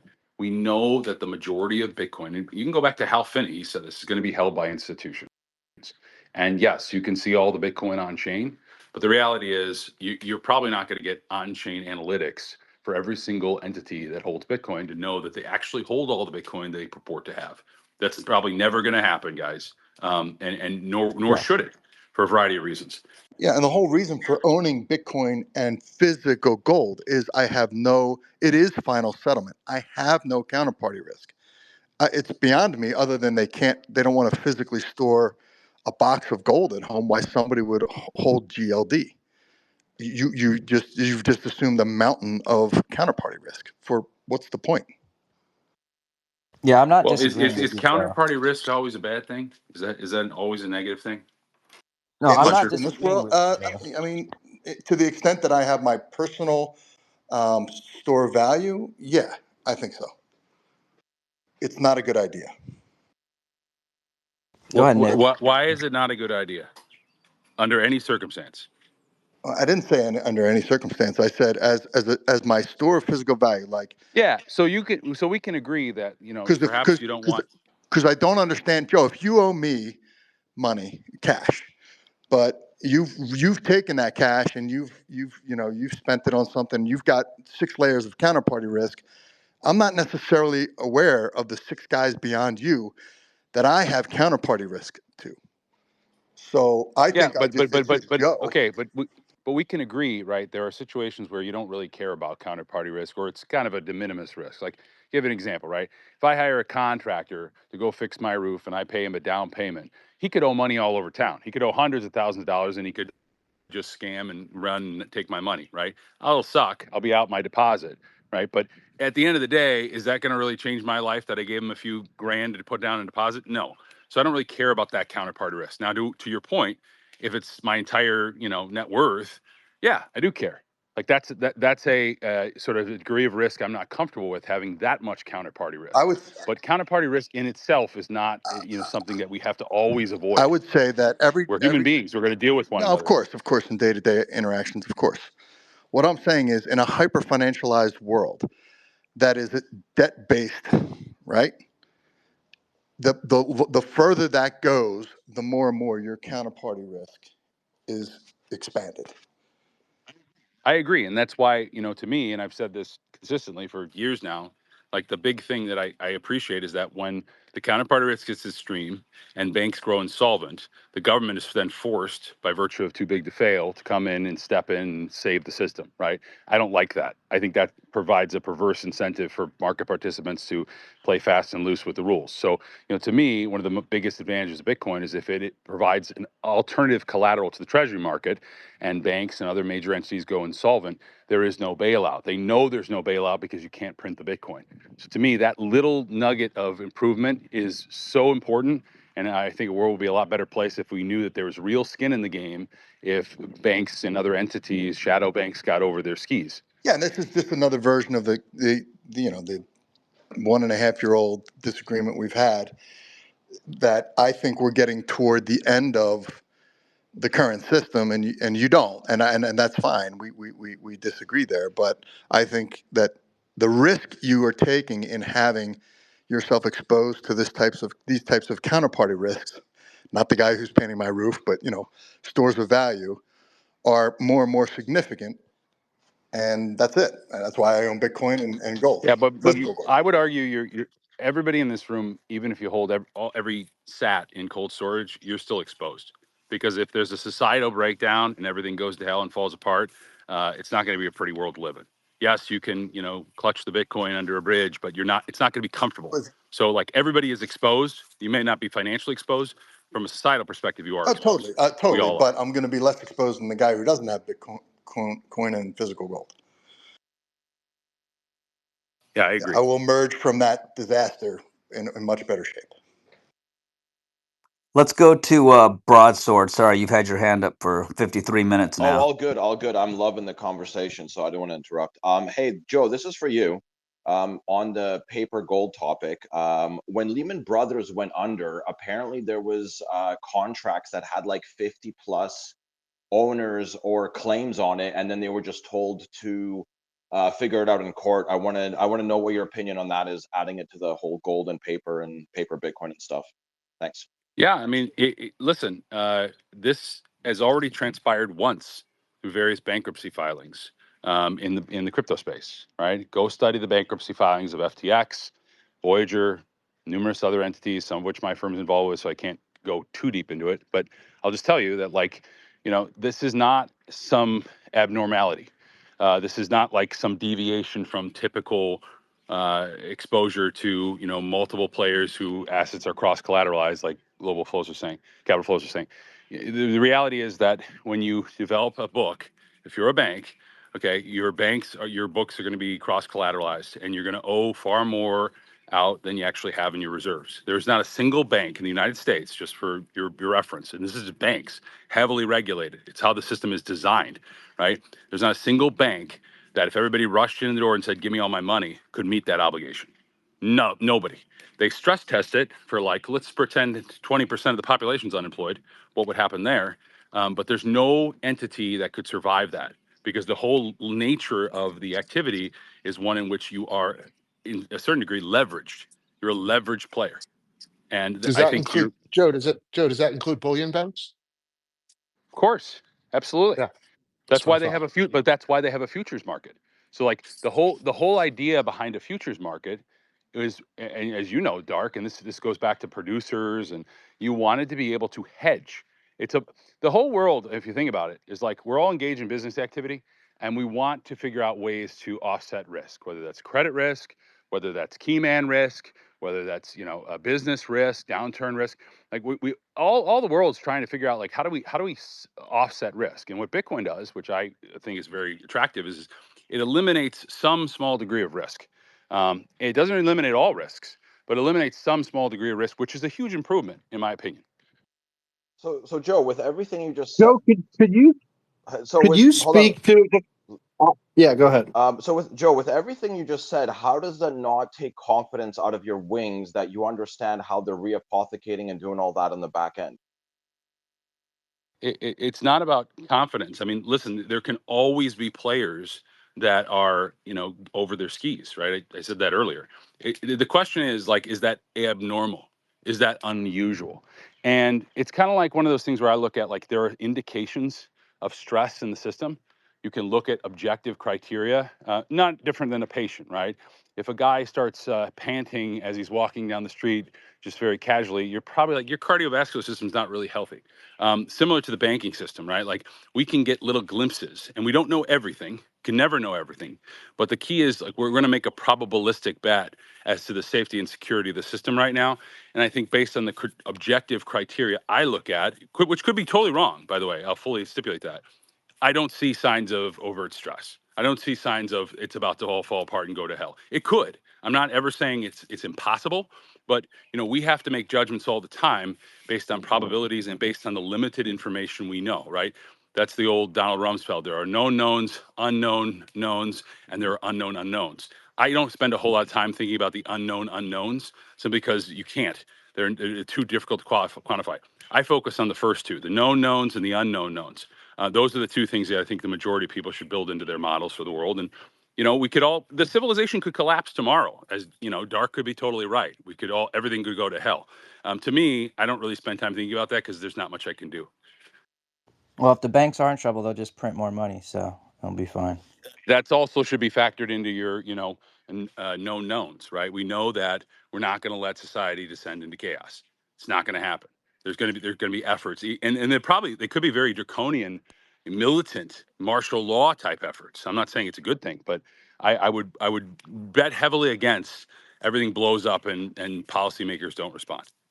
Yeah, so to be So clear, I, I've I'm never said, I've never said the world's blowing up tomorrow. What I have said is that the risks are at extraordinary high levels, that we will see some type of big print, massive revaluation of currencies. And I think you're sort of making my argument for me, right? That, that could happen tomorrow, but policymakers have tools. Well, what are those tools? Like, when you say policymakers have tools, I only know of a couple tools that they have, No, they right? have And they're, infinite amount of tools. I mean, literally, you're talking about the oh, sovereign. infinite, huh? Yeah, So, literally infinite. What part of their tools could be that everybody who has the name Dark Side has to give up all their assets. I mean, literally, they're a sovereign, right? The whole notion of a sovereign state is that it writes the rules. I mean, it basically can just define. no, maybe Well, in we're not going to Chicago. let Yeah, people. We're not maybe going to in let people leave their. Chicago. In Chicago, the sovereigns write the rules, but here in Montana, I don't see that being the case. I really Montana's don't. still subject to the supremacy of the U.S. federal law. Really? Come up Yes. here and get it. Come on Uh, up and get it. I mean, I think Trump wanted to take control. He'd send in the National Guard, right? He's already shown willingness to do that. I think it's a little easier to try to quell a 4 block riot in LA than it is to quell a state as big as Montana. But okay. I'm just saying, I mean, Dark. The Executive Order 6102 was a thing. 6102, yeah, exactly. Emperor Palpatine. Oh no, sorry, wait, that was the wrong executive order. No, 6102. Sorry, I was thinking about Executive Order 66. That was the one from Star Wars. But yes, no, you absolutely can engage in extreme measures. Yeah, well, I think those extreme measures would definitely look different amongst different geographies of our country. The difference I have with you is that you have a notion that we're, like, currently at extreme risk, And I would challenge you to actually put forward like clear metrics that show the risk is abnormal relative to the last 30 years. And I put this question to Lawrence Lepard and others, and they really struggle at that front. Well, I think if you get out of Chicago and you go across the country and see the stress that's been created by the coastal elites, by the ivory tower elites on our country, you'll realize very quickly how deeply stressed we are. When you see the riots in LA, and it's a little different this time when you see people writing "fuck the rich" and all of the different kind of class warfare that's sort of brewing in our society, then you get a different opinion. There were people camped out for weeks on Wall Street, the Occupy Wall Street movement, weeks. There was riots in 2020 after the George Floyd event. So, I mean, riots are common. They're not I atypical. gotta Okay. 1960s. I gotta agree with 18. Dark on this one though. It's different, and I wish Infra was here because I think he does a good job of putting numbers to it and showing it in the charts and the hollowed out middle class. Like, but Joe, yes, there's riots, but I really think if you get real with yourself, I gotta side with Dark on this point. Like, this is different this time around. Well, everything's different, right? Every year it's different. It just rhymes. And my point is riots, civil unrest, the division of the haves and the have-nots, that in itself to me doesn't indicate any sort of societal breakdown, collapse of the fiat system. Maybe I'm wrong. Like, Can we I let don't. parenthetical Matt in, and then the other Matthew, because Matt's had his hand up for a while. Matt. Hey guys, how's it going? Didn't want to disrupt the flow of conversation, so just tossed my hand up. But I don't know. I find myself a lot of the times kind of between both sides of this because, like, obviously, growing up in a rural area, I've definitely seen how degraded, for example, our manufacturing base is. And as somebody who works in industry on a daily basis, it's absolutely concerning to me. And I would say that it can't get much worse because it's basically all gone. And that video that I referenced earlier in the week, I think, is just really powerful, and I recommend anybody go check that out. It's, once again, it's Smarter Every Day, and it's his most recent video. He's got 12 million subscribers, so you'll be able to find it quickly. At the same time, I just keep going back to the last time there was a global reserve asset change from the British pound to the US dollar, US Treasury. It took 40 years, and there was a lot of volatility during that process. Obviously, you had two world wars, so I'm not going to sit here and say that, it was a smooth ride.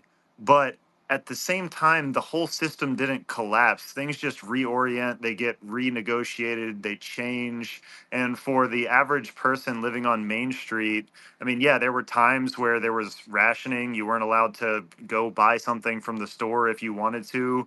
There's been draconian measures, to both Dark Side's and Joe's point, but to me that just doesn't feel like complete societal collapse. And so when, like, people start talking about gold as if it's like this hedge for that, it just doesn't make much sense to me, because if you do think that that's going to happen, I feel like you should have food and ammo, not gold. But so that's why, for me, for example, I don't really care about having physical gold. I do have some in my portfolio. I am younger, so I'm probably not thinking about like retirement and needing to have it under a mattress or anything. So I don't know. I just want exposure to the upside with gold, and I see it as kind of a hedge because it So you does say you tend to had do physical, things. Matt? You say you had I don't have physical, and so that's like, call me a hypocrite, right? All my Bitcoin is cold storage. Well, not all of it, but the vast majority is. But I view that completely differently, where it's like I see that I'll have opportunity in the future, I think, from actually having Bitcoin in cold storage versus gold. Like, that just feels heavy and expensive and annoying to me to have in a safe at home. And I feel like if I actually came to a point where I would need the physical gold, at that point I would want food and ammo. Because every time I ever hear somebody make an argument for why I need physical, it's normally that. And I understand, like, yes, there's probably leverage games being played. It gets rehypothecated. There's a bunch of derivatives on it. Like, I get all of that. But I don't know. For me, that's just why I don't really see the need to hold physical gold. And that's as a Bitcoiner who I feel like is fairly principled. Well, So, Matt, the goal is a anyways, store of value, and if you want to sure. talk about heavy and annoying and hard to store, try storing 6 months of food, which spoils, by the way. So No, it's pretty easy with dry yeah, goods. Like you can store a I'm lot of familiar. calories with rice I'm and familiar, dried but meat. for 6 months, it doesn't take up as much room as a shoebox full of gold. Trust me. So that is the store of value. But secondarily, I just want to make the distinction. What you're seeing in this probably this Saturday across the country, that is not the protests slash riots I'm talking about. In my way of thinking, these are very manufactured. These are very paid for, bought and paid for, and kind of Completely astroturf. agree there, by the way. I But mean, I do think there's an organization, a component to this, which is why yeah, you see pallets of bricks that show up a day ahead of time. Like yeah, you can track there's it. people who want to Wait a make it second. worse. Puncher, can I ask about this? Because I'm Yeah, sure. nowhere near as knowledgeable as you about this. So to me, this seems to be a huge difference, right? Either you have the infra Jesse view that society's at a boiling point and like people are really frustrated, or this is just a huge manufactured astroturf protest that's not real. They're They separate and both. distinct. They're totally separate and Okay. distinct. This is Could you based on, unpack that? yeah, this is what you're going to see, which is highly coordinated and structured and paid for by what I would say are globalist slash very left wing wealthy donors. It's the Antifa crowd. It's the BLM And crowd. documented I'm NGO. sorry, who's that? Sorry, but and documented Yeah, NGO. documented NGOs and exactly. And if you want to track the actual money flows, Data Republican is a very good source. I mean, down to the penny.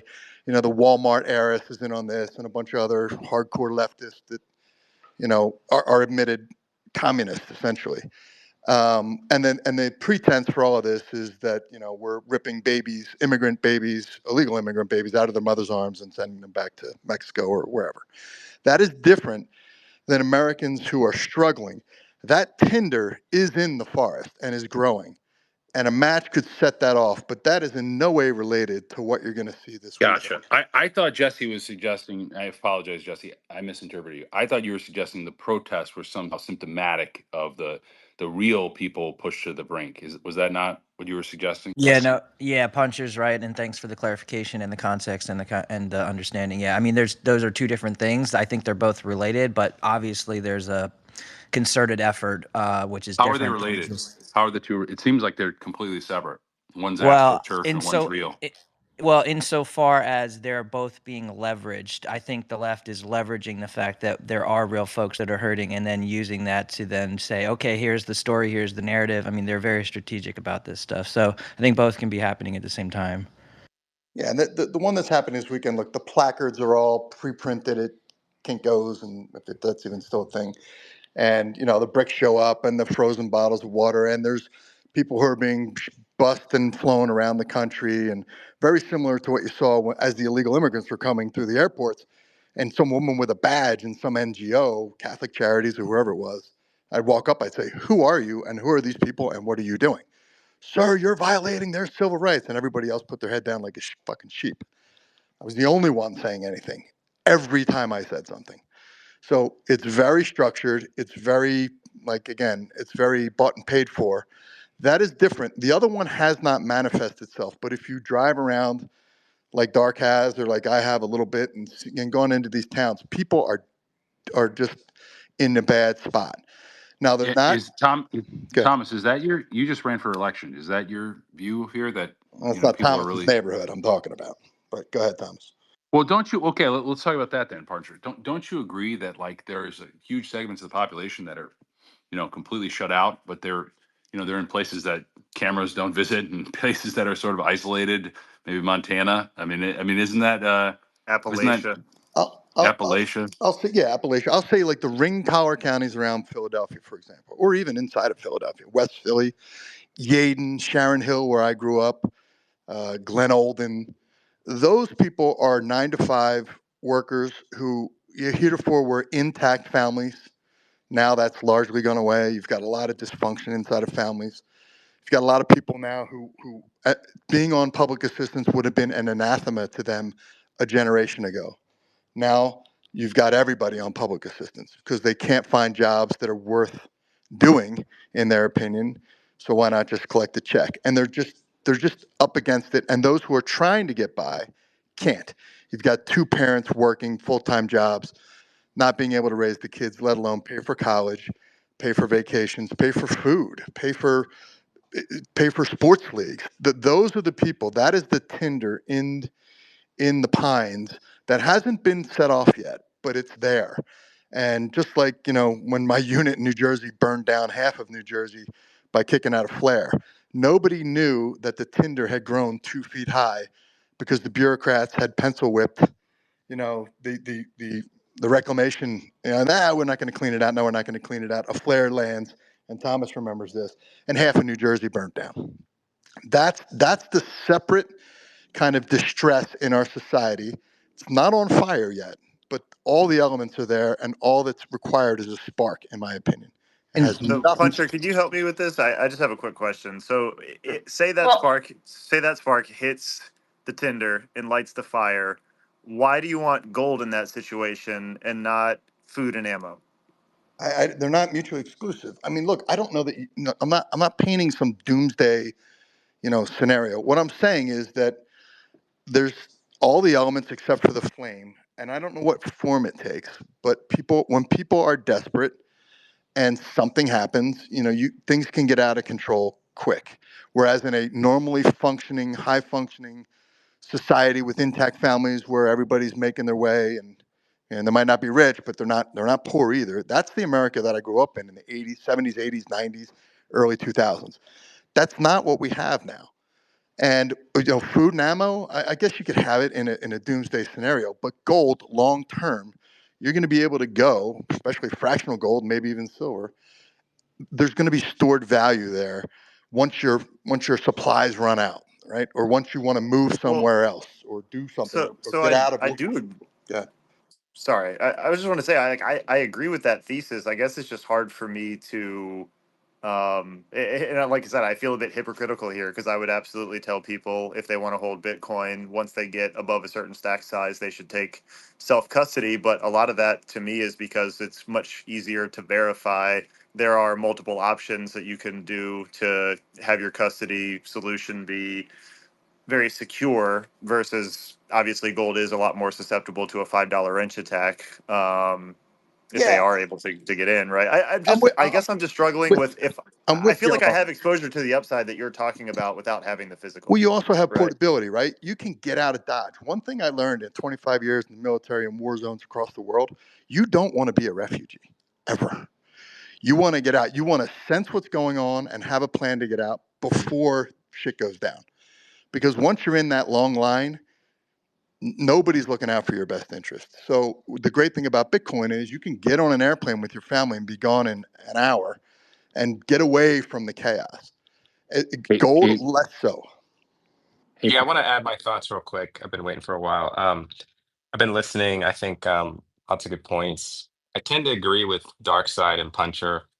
I also agree with Joe. And uh, to directly address the kind of gold issue, I just think it's like if you have a family, you got to prepare for all potential timelines, right? And so you want to have food, you want to have weapons and bullets, but you're gonna have to have some gold or silver.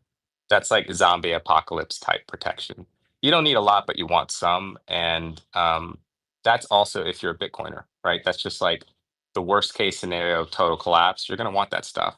Now, when it comes to kind of like where we are now in the sense of everything, I just read a nice post from Ray Dalio, and he basically broke down all the stages that lead up to a civil war. There's six. He basically said we're in stage five, and if it continues, then you have all the causal factors that could trigger a civil war. So you could put a pin in that. And then I'm not an alarmist, but I'm a realist, right? I'm also an optimist. And so if you just look at what's happened in the past several years, we had COVID, right? We had lockdowns. We got multiple wars, right? We got multiple troops moving on the battle space globally. You got trade wars. You essentially have a battle for the financial system, got the emergence of BRICS. And the way I see it is this: I think that I look at things in possibilities and probabilities, right? Um, Possibilities, one or zero, it's binary. Is it possible there's a collapse? Yes. What's the probability? Very low. Why do I say that? Well, I look at history. Matt mentioned some historical notes, but I think this is the most salient. And the operative word I think people should keep in mind is deprecation. right? What is deprecation? Well, from a software perspective, it's when you rewrite software or you basically just end a version of software. You could either rewrite it, it's a new version, completely different code, or you can just deprecate it entirely.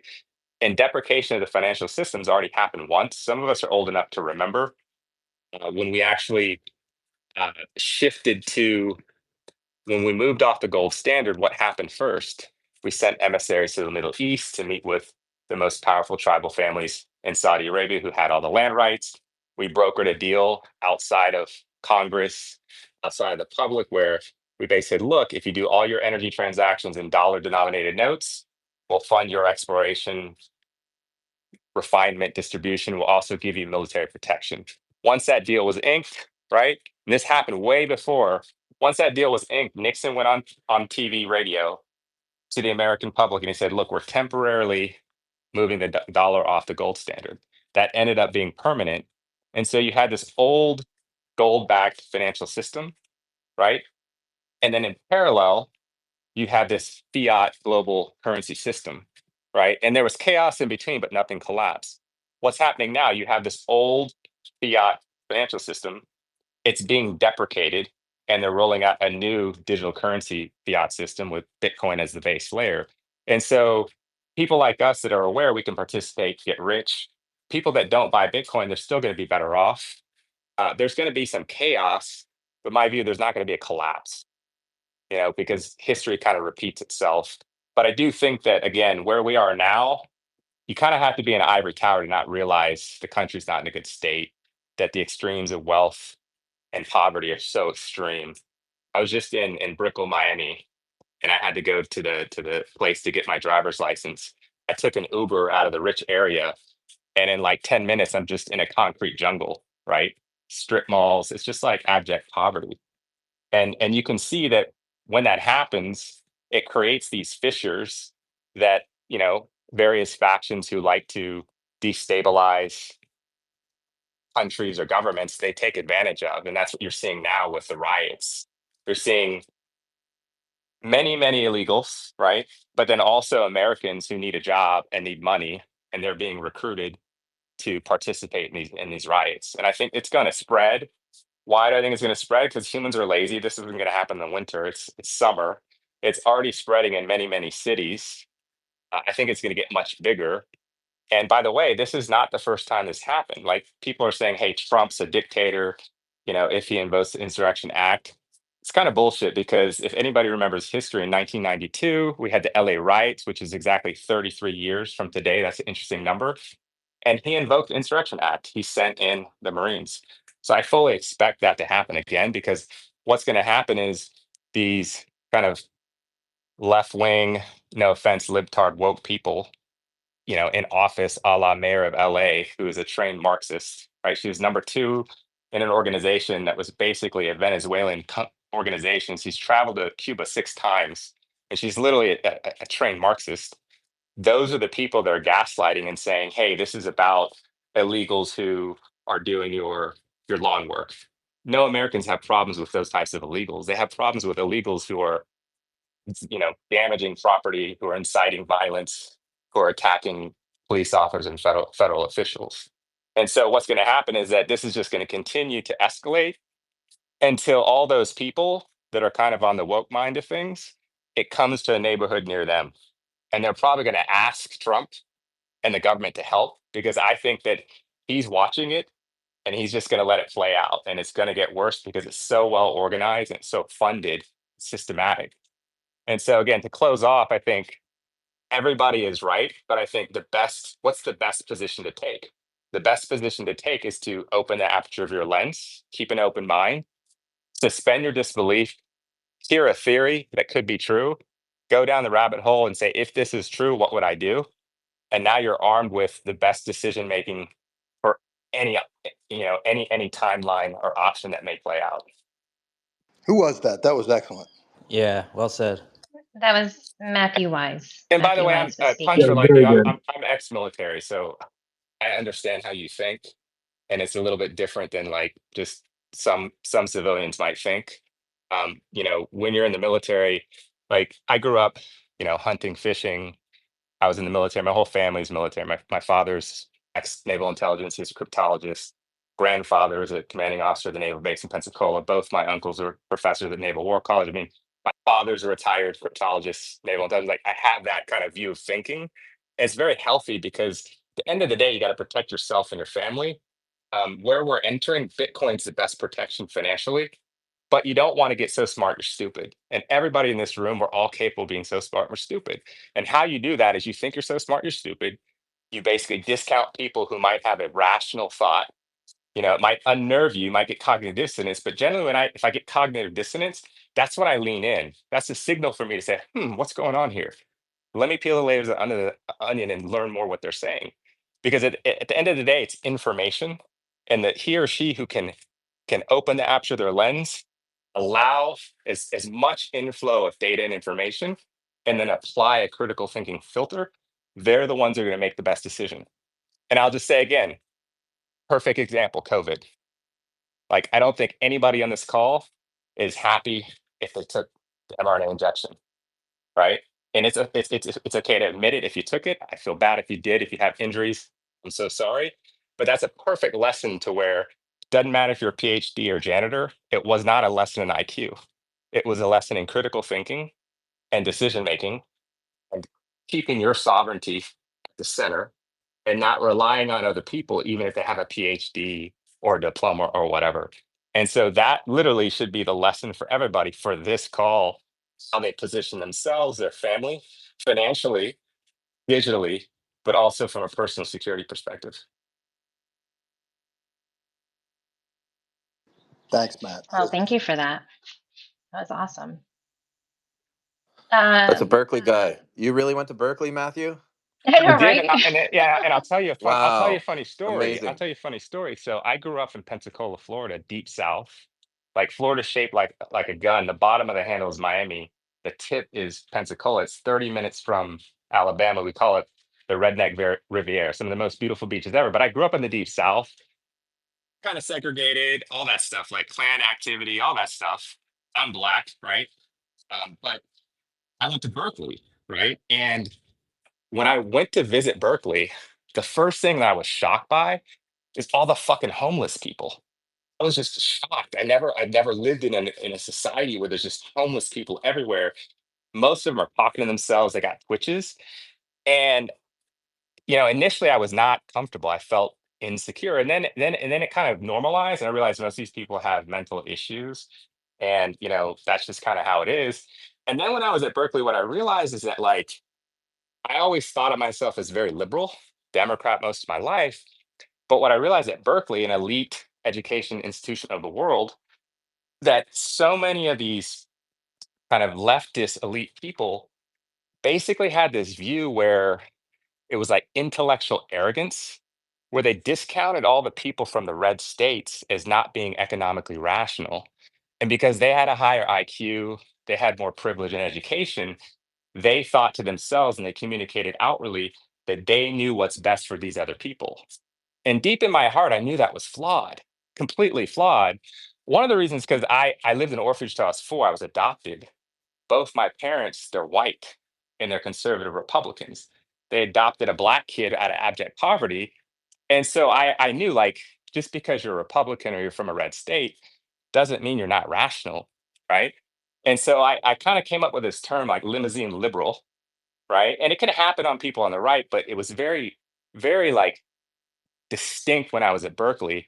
And I work in tech. I'm the CEO of a venture-backed cybersecurity AI company. We raised $12 million from like the first investors in Google, Palantir, LinkedIn, like, right? I'm kind of a unicorn in that regard, but and I feel very fortunate. But the thing is that it got so bad for me in San Francisco because I couldn't really talk. I had to just be a fly on the wall and listen to the echo chamber. And for example, when Trump was running in 2016, bet money in Vegas because I knew he was going to win, right? Because I understood how the people in the red state think, and I knew that they were in a financial crunch, and he was saying a lot of salacious shit, but he knew how to get the attention and press. My girlfriend at the time broke up with me when he won, which is funny. But the point being is that, like, there was this period where if you were outwardly conservative, you were explicitly discriminated from working in tech companies. Like my company, I have a policy, we don't discriminate. You can be an American, whatever color, race, creed, as long as you can do the job and you fit our culture, you're welcome. But what I saw is just like complete discrimination against conservative minded people. And again, I still see that now. It's kind of opening up. I think COVID was the shell shock that everybody needed to realize it's not left versus right. It's like Americans for each other and kind of against whatever enemies are kind of doing these things to our country. But that was one of those like pivotal moments for me where the light bulb went off and I really realized like how effective the propaganda, agitation propaganda, mind control works. And I think it's happening now and people don't even realize it. Blew me Can I away, just Matt. say, Wow, how do we I follow hope you that? come back, Hey, man. who's hey Jesse, hang on one second. Let's go Joe, and then we got a couple other hands. I think Puncher's after that. Joe. Yeah, I'll just say I agree with a lot of what Matthew said. The only addition I'll make is that the symptoms you're seeing in society right now, in many ways, are I think directly a result of the policies that have been put in place and the stresses. You can call that collapse. I don't necessarily think that's collapse, but in many ways, it's the functional equivalent of a collapse. Because if you look at people and you look at suicide rates and opioid rates and everything that Jesse, you referred to, infra's work on, right? These things we're experiencing right now. I mean, it's not like something in the future. Once you reach a point, everything falls apart. That's not really what I think you would see in the type of chronic stress we have in the system. I think rather you would see consistent decline, breakdown of the family unit. You can see mental illness rising across the board. You see increasing divide of the haves and have-nots, rather than one time where you're just over the cliff. And I don't know why people seem to think there is a cliff rather than a continual deterioration in middle class lifestyles. The people of moderate and modest means continuing to be squeezed, and the people who have done very, very well by the current system continuing to move into isolated communities with private security, and not having to deal with the real world repercussions of the concentrations of wealth. To me, that's what I expect. That's my base case. Could be wrong in that, but I think that more of the same is more likely than something radically different than what we've already seen. Punchy. Just a data point. A lot of my assertions and stuff, and with that Matt put way more articulately than I could, is because down here in El Salvador, which is where I am today, two guys work for me. One guy in particular, Juan, came from an upper middle class family in Venezuela. I mean, they were living in paradise. Their family were all highly educated people, and then the, what I thought was just communism and socialism brought there. I saw what it did to his family, and he tells stories about, and what I now know is, on top of that, monetary debasement. It destroyed so many lives. He had to exfil out of Venezuela as a political refugee, and with his kids, his infant kids, in through Colombia, and then made his way up to El Salvador after Bukele took over. I mean, the guy is amazing. He's an architect. He can fix anything. He's highly educated, but man, he's abjectly, when I met him, poor. He was living off a couple $100 a month with a family, 3 kids and a wife. So, you know, when I see those lessons and they're articulated to me, and then I recognize that kind of happening in the United States, that's why I'm so vehement in trying to talk about it and kind of sound the alarm. And I'll stop there. Maybe we should start winding this baby down. Throw your hand up if you want to have some parting comments. We'll go to Alex while we're waiting for the folks that want to say their goodbyes here. Alex. Thanks, Lawrence, for having me. Thanks, guys. So again, for me, it comes down to, Joe, you said, oh, you believe that we can still kick the can down the road, right? I mean, when we go with Jeff Booth, is the current system already insolvent? You would disagree to that. I guess that's my take. So I also understand that you see it from a dollar perspective. It's hard to probably explain people who did not put some hours into that why it comes down. Why do you want to have a entry in the ledger? Look at it from a self perspective or self-interest perspective. I mean, we said it. You said it. Okay, you don't care so much about no counterparty risk. I guess it's more than that, right? It's final settlement. It's the most secure network. So Satoshi did not only give us a gift against external, nothing is so secure like Bitcoin, but also against the internal forces. Yeah.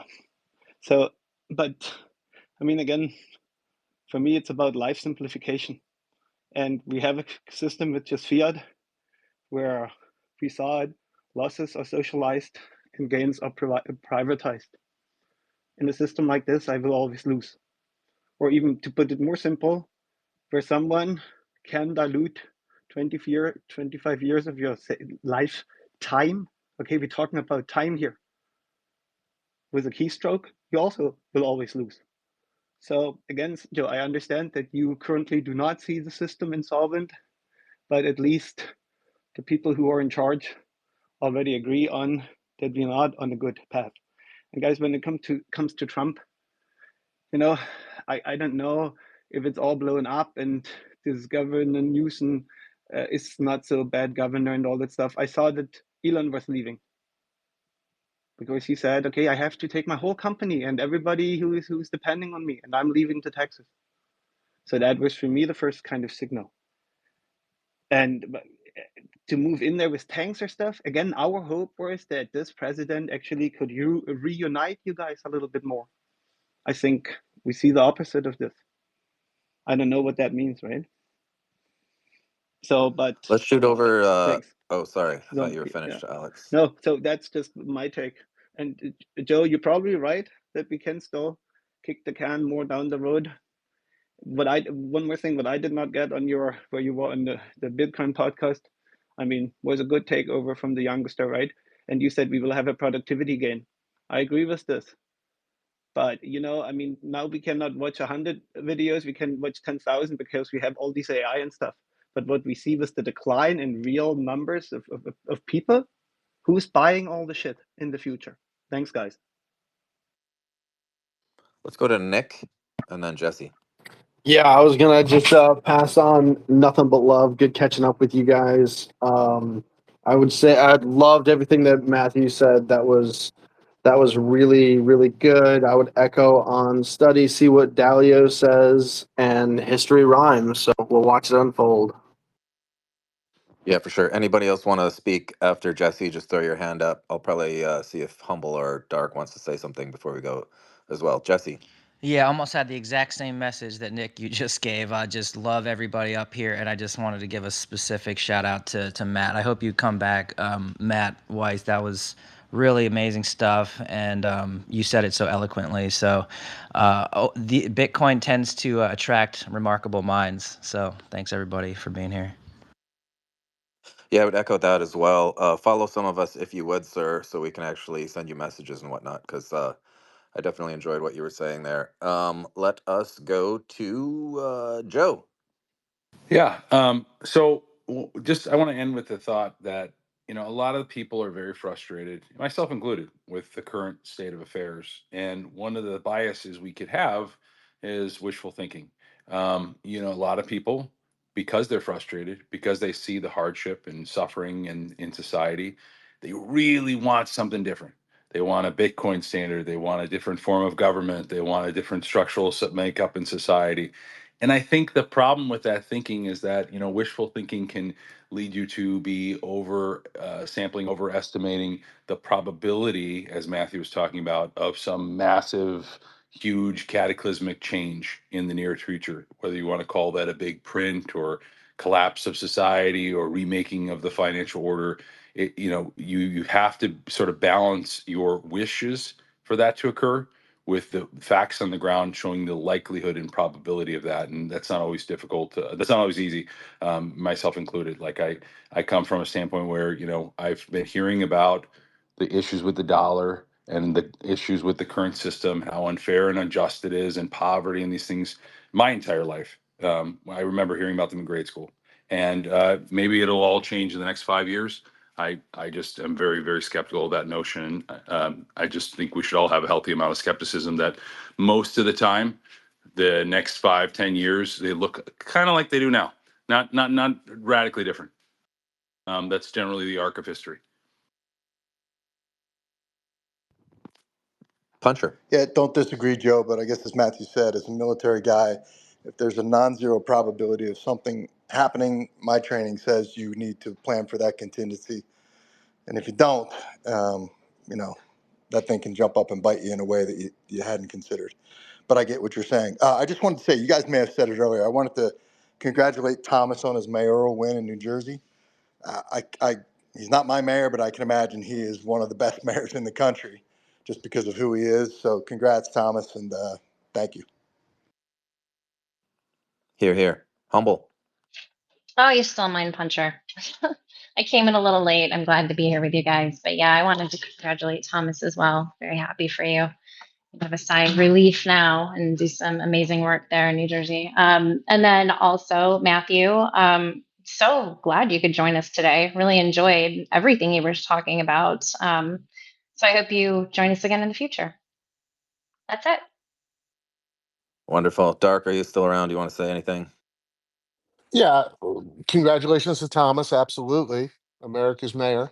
Um, Matthew, I think you shared just eloquently your take from the Deep South to San Francisco. That was an absolutely amazing, amazing testimony. I really appreciated what you had to say. Um, and I hope you join us again. I think it's really important for that message to get out. I think it's a very populist message. I think it's a strong message. I think the South has come, I spent a lot of time recently in Alabama. It's an incredible place. I think it's come a really long way. I still think it has a long way to go. But, it's an area, that whole Deep South area, the Pensacola, Gulf Shores. I've spent a lot of time there as well. And it's such an amazing place. People will absolutely do anything they can to help you. That's been my experience. And when you get up to San Francisco, you go to New York, parts of New Jersey, Connecticut, that's where you find all of these country clubs, no Jews, no blacks, no wasps. It's just wild to me that, so many of the places that claim to be the most liberal are really the most repressed. And they always accuse you of doing whatever they do. So, yeah, I really appreciated what you had to say, man. Thank you so much. And yeah, much love to everybody, man. Uh, keep coming back. Awesome, man. Once this space got off drugs, we went on a pretty good roll and we just let it cook because I think the conversation was going to some amazing places, which to me, the theme was love and unity, which is huge to me because that's the message that I want to send out into the world, starting with the people closest to me, my kids, wife, those people, and then, from those rings on outwards. And I love a lot of the messages in here because we are fighting against this battle, and the battle is misinformation.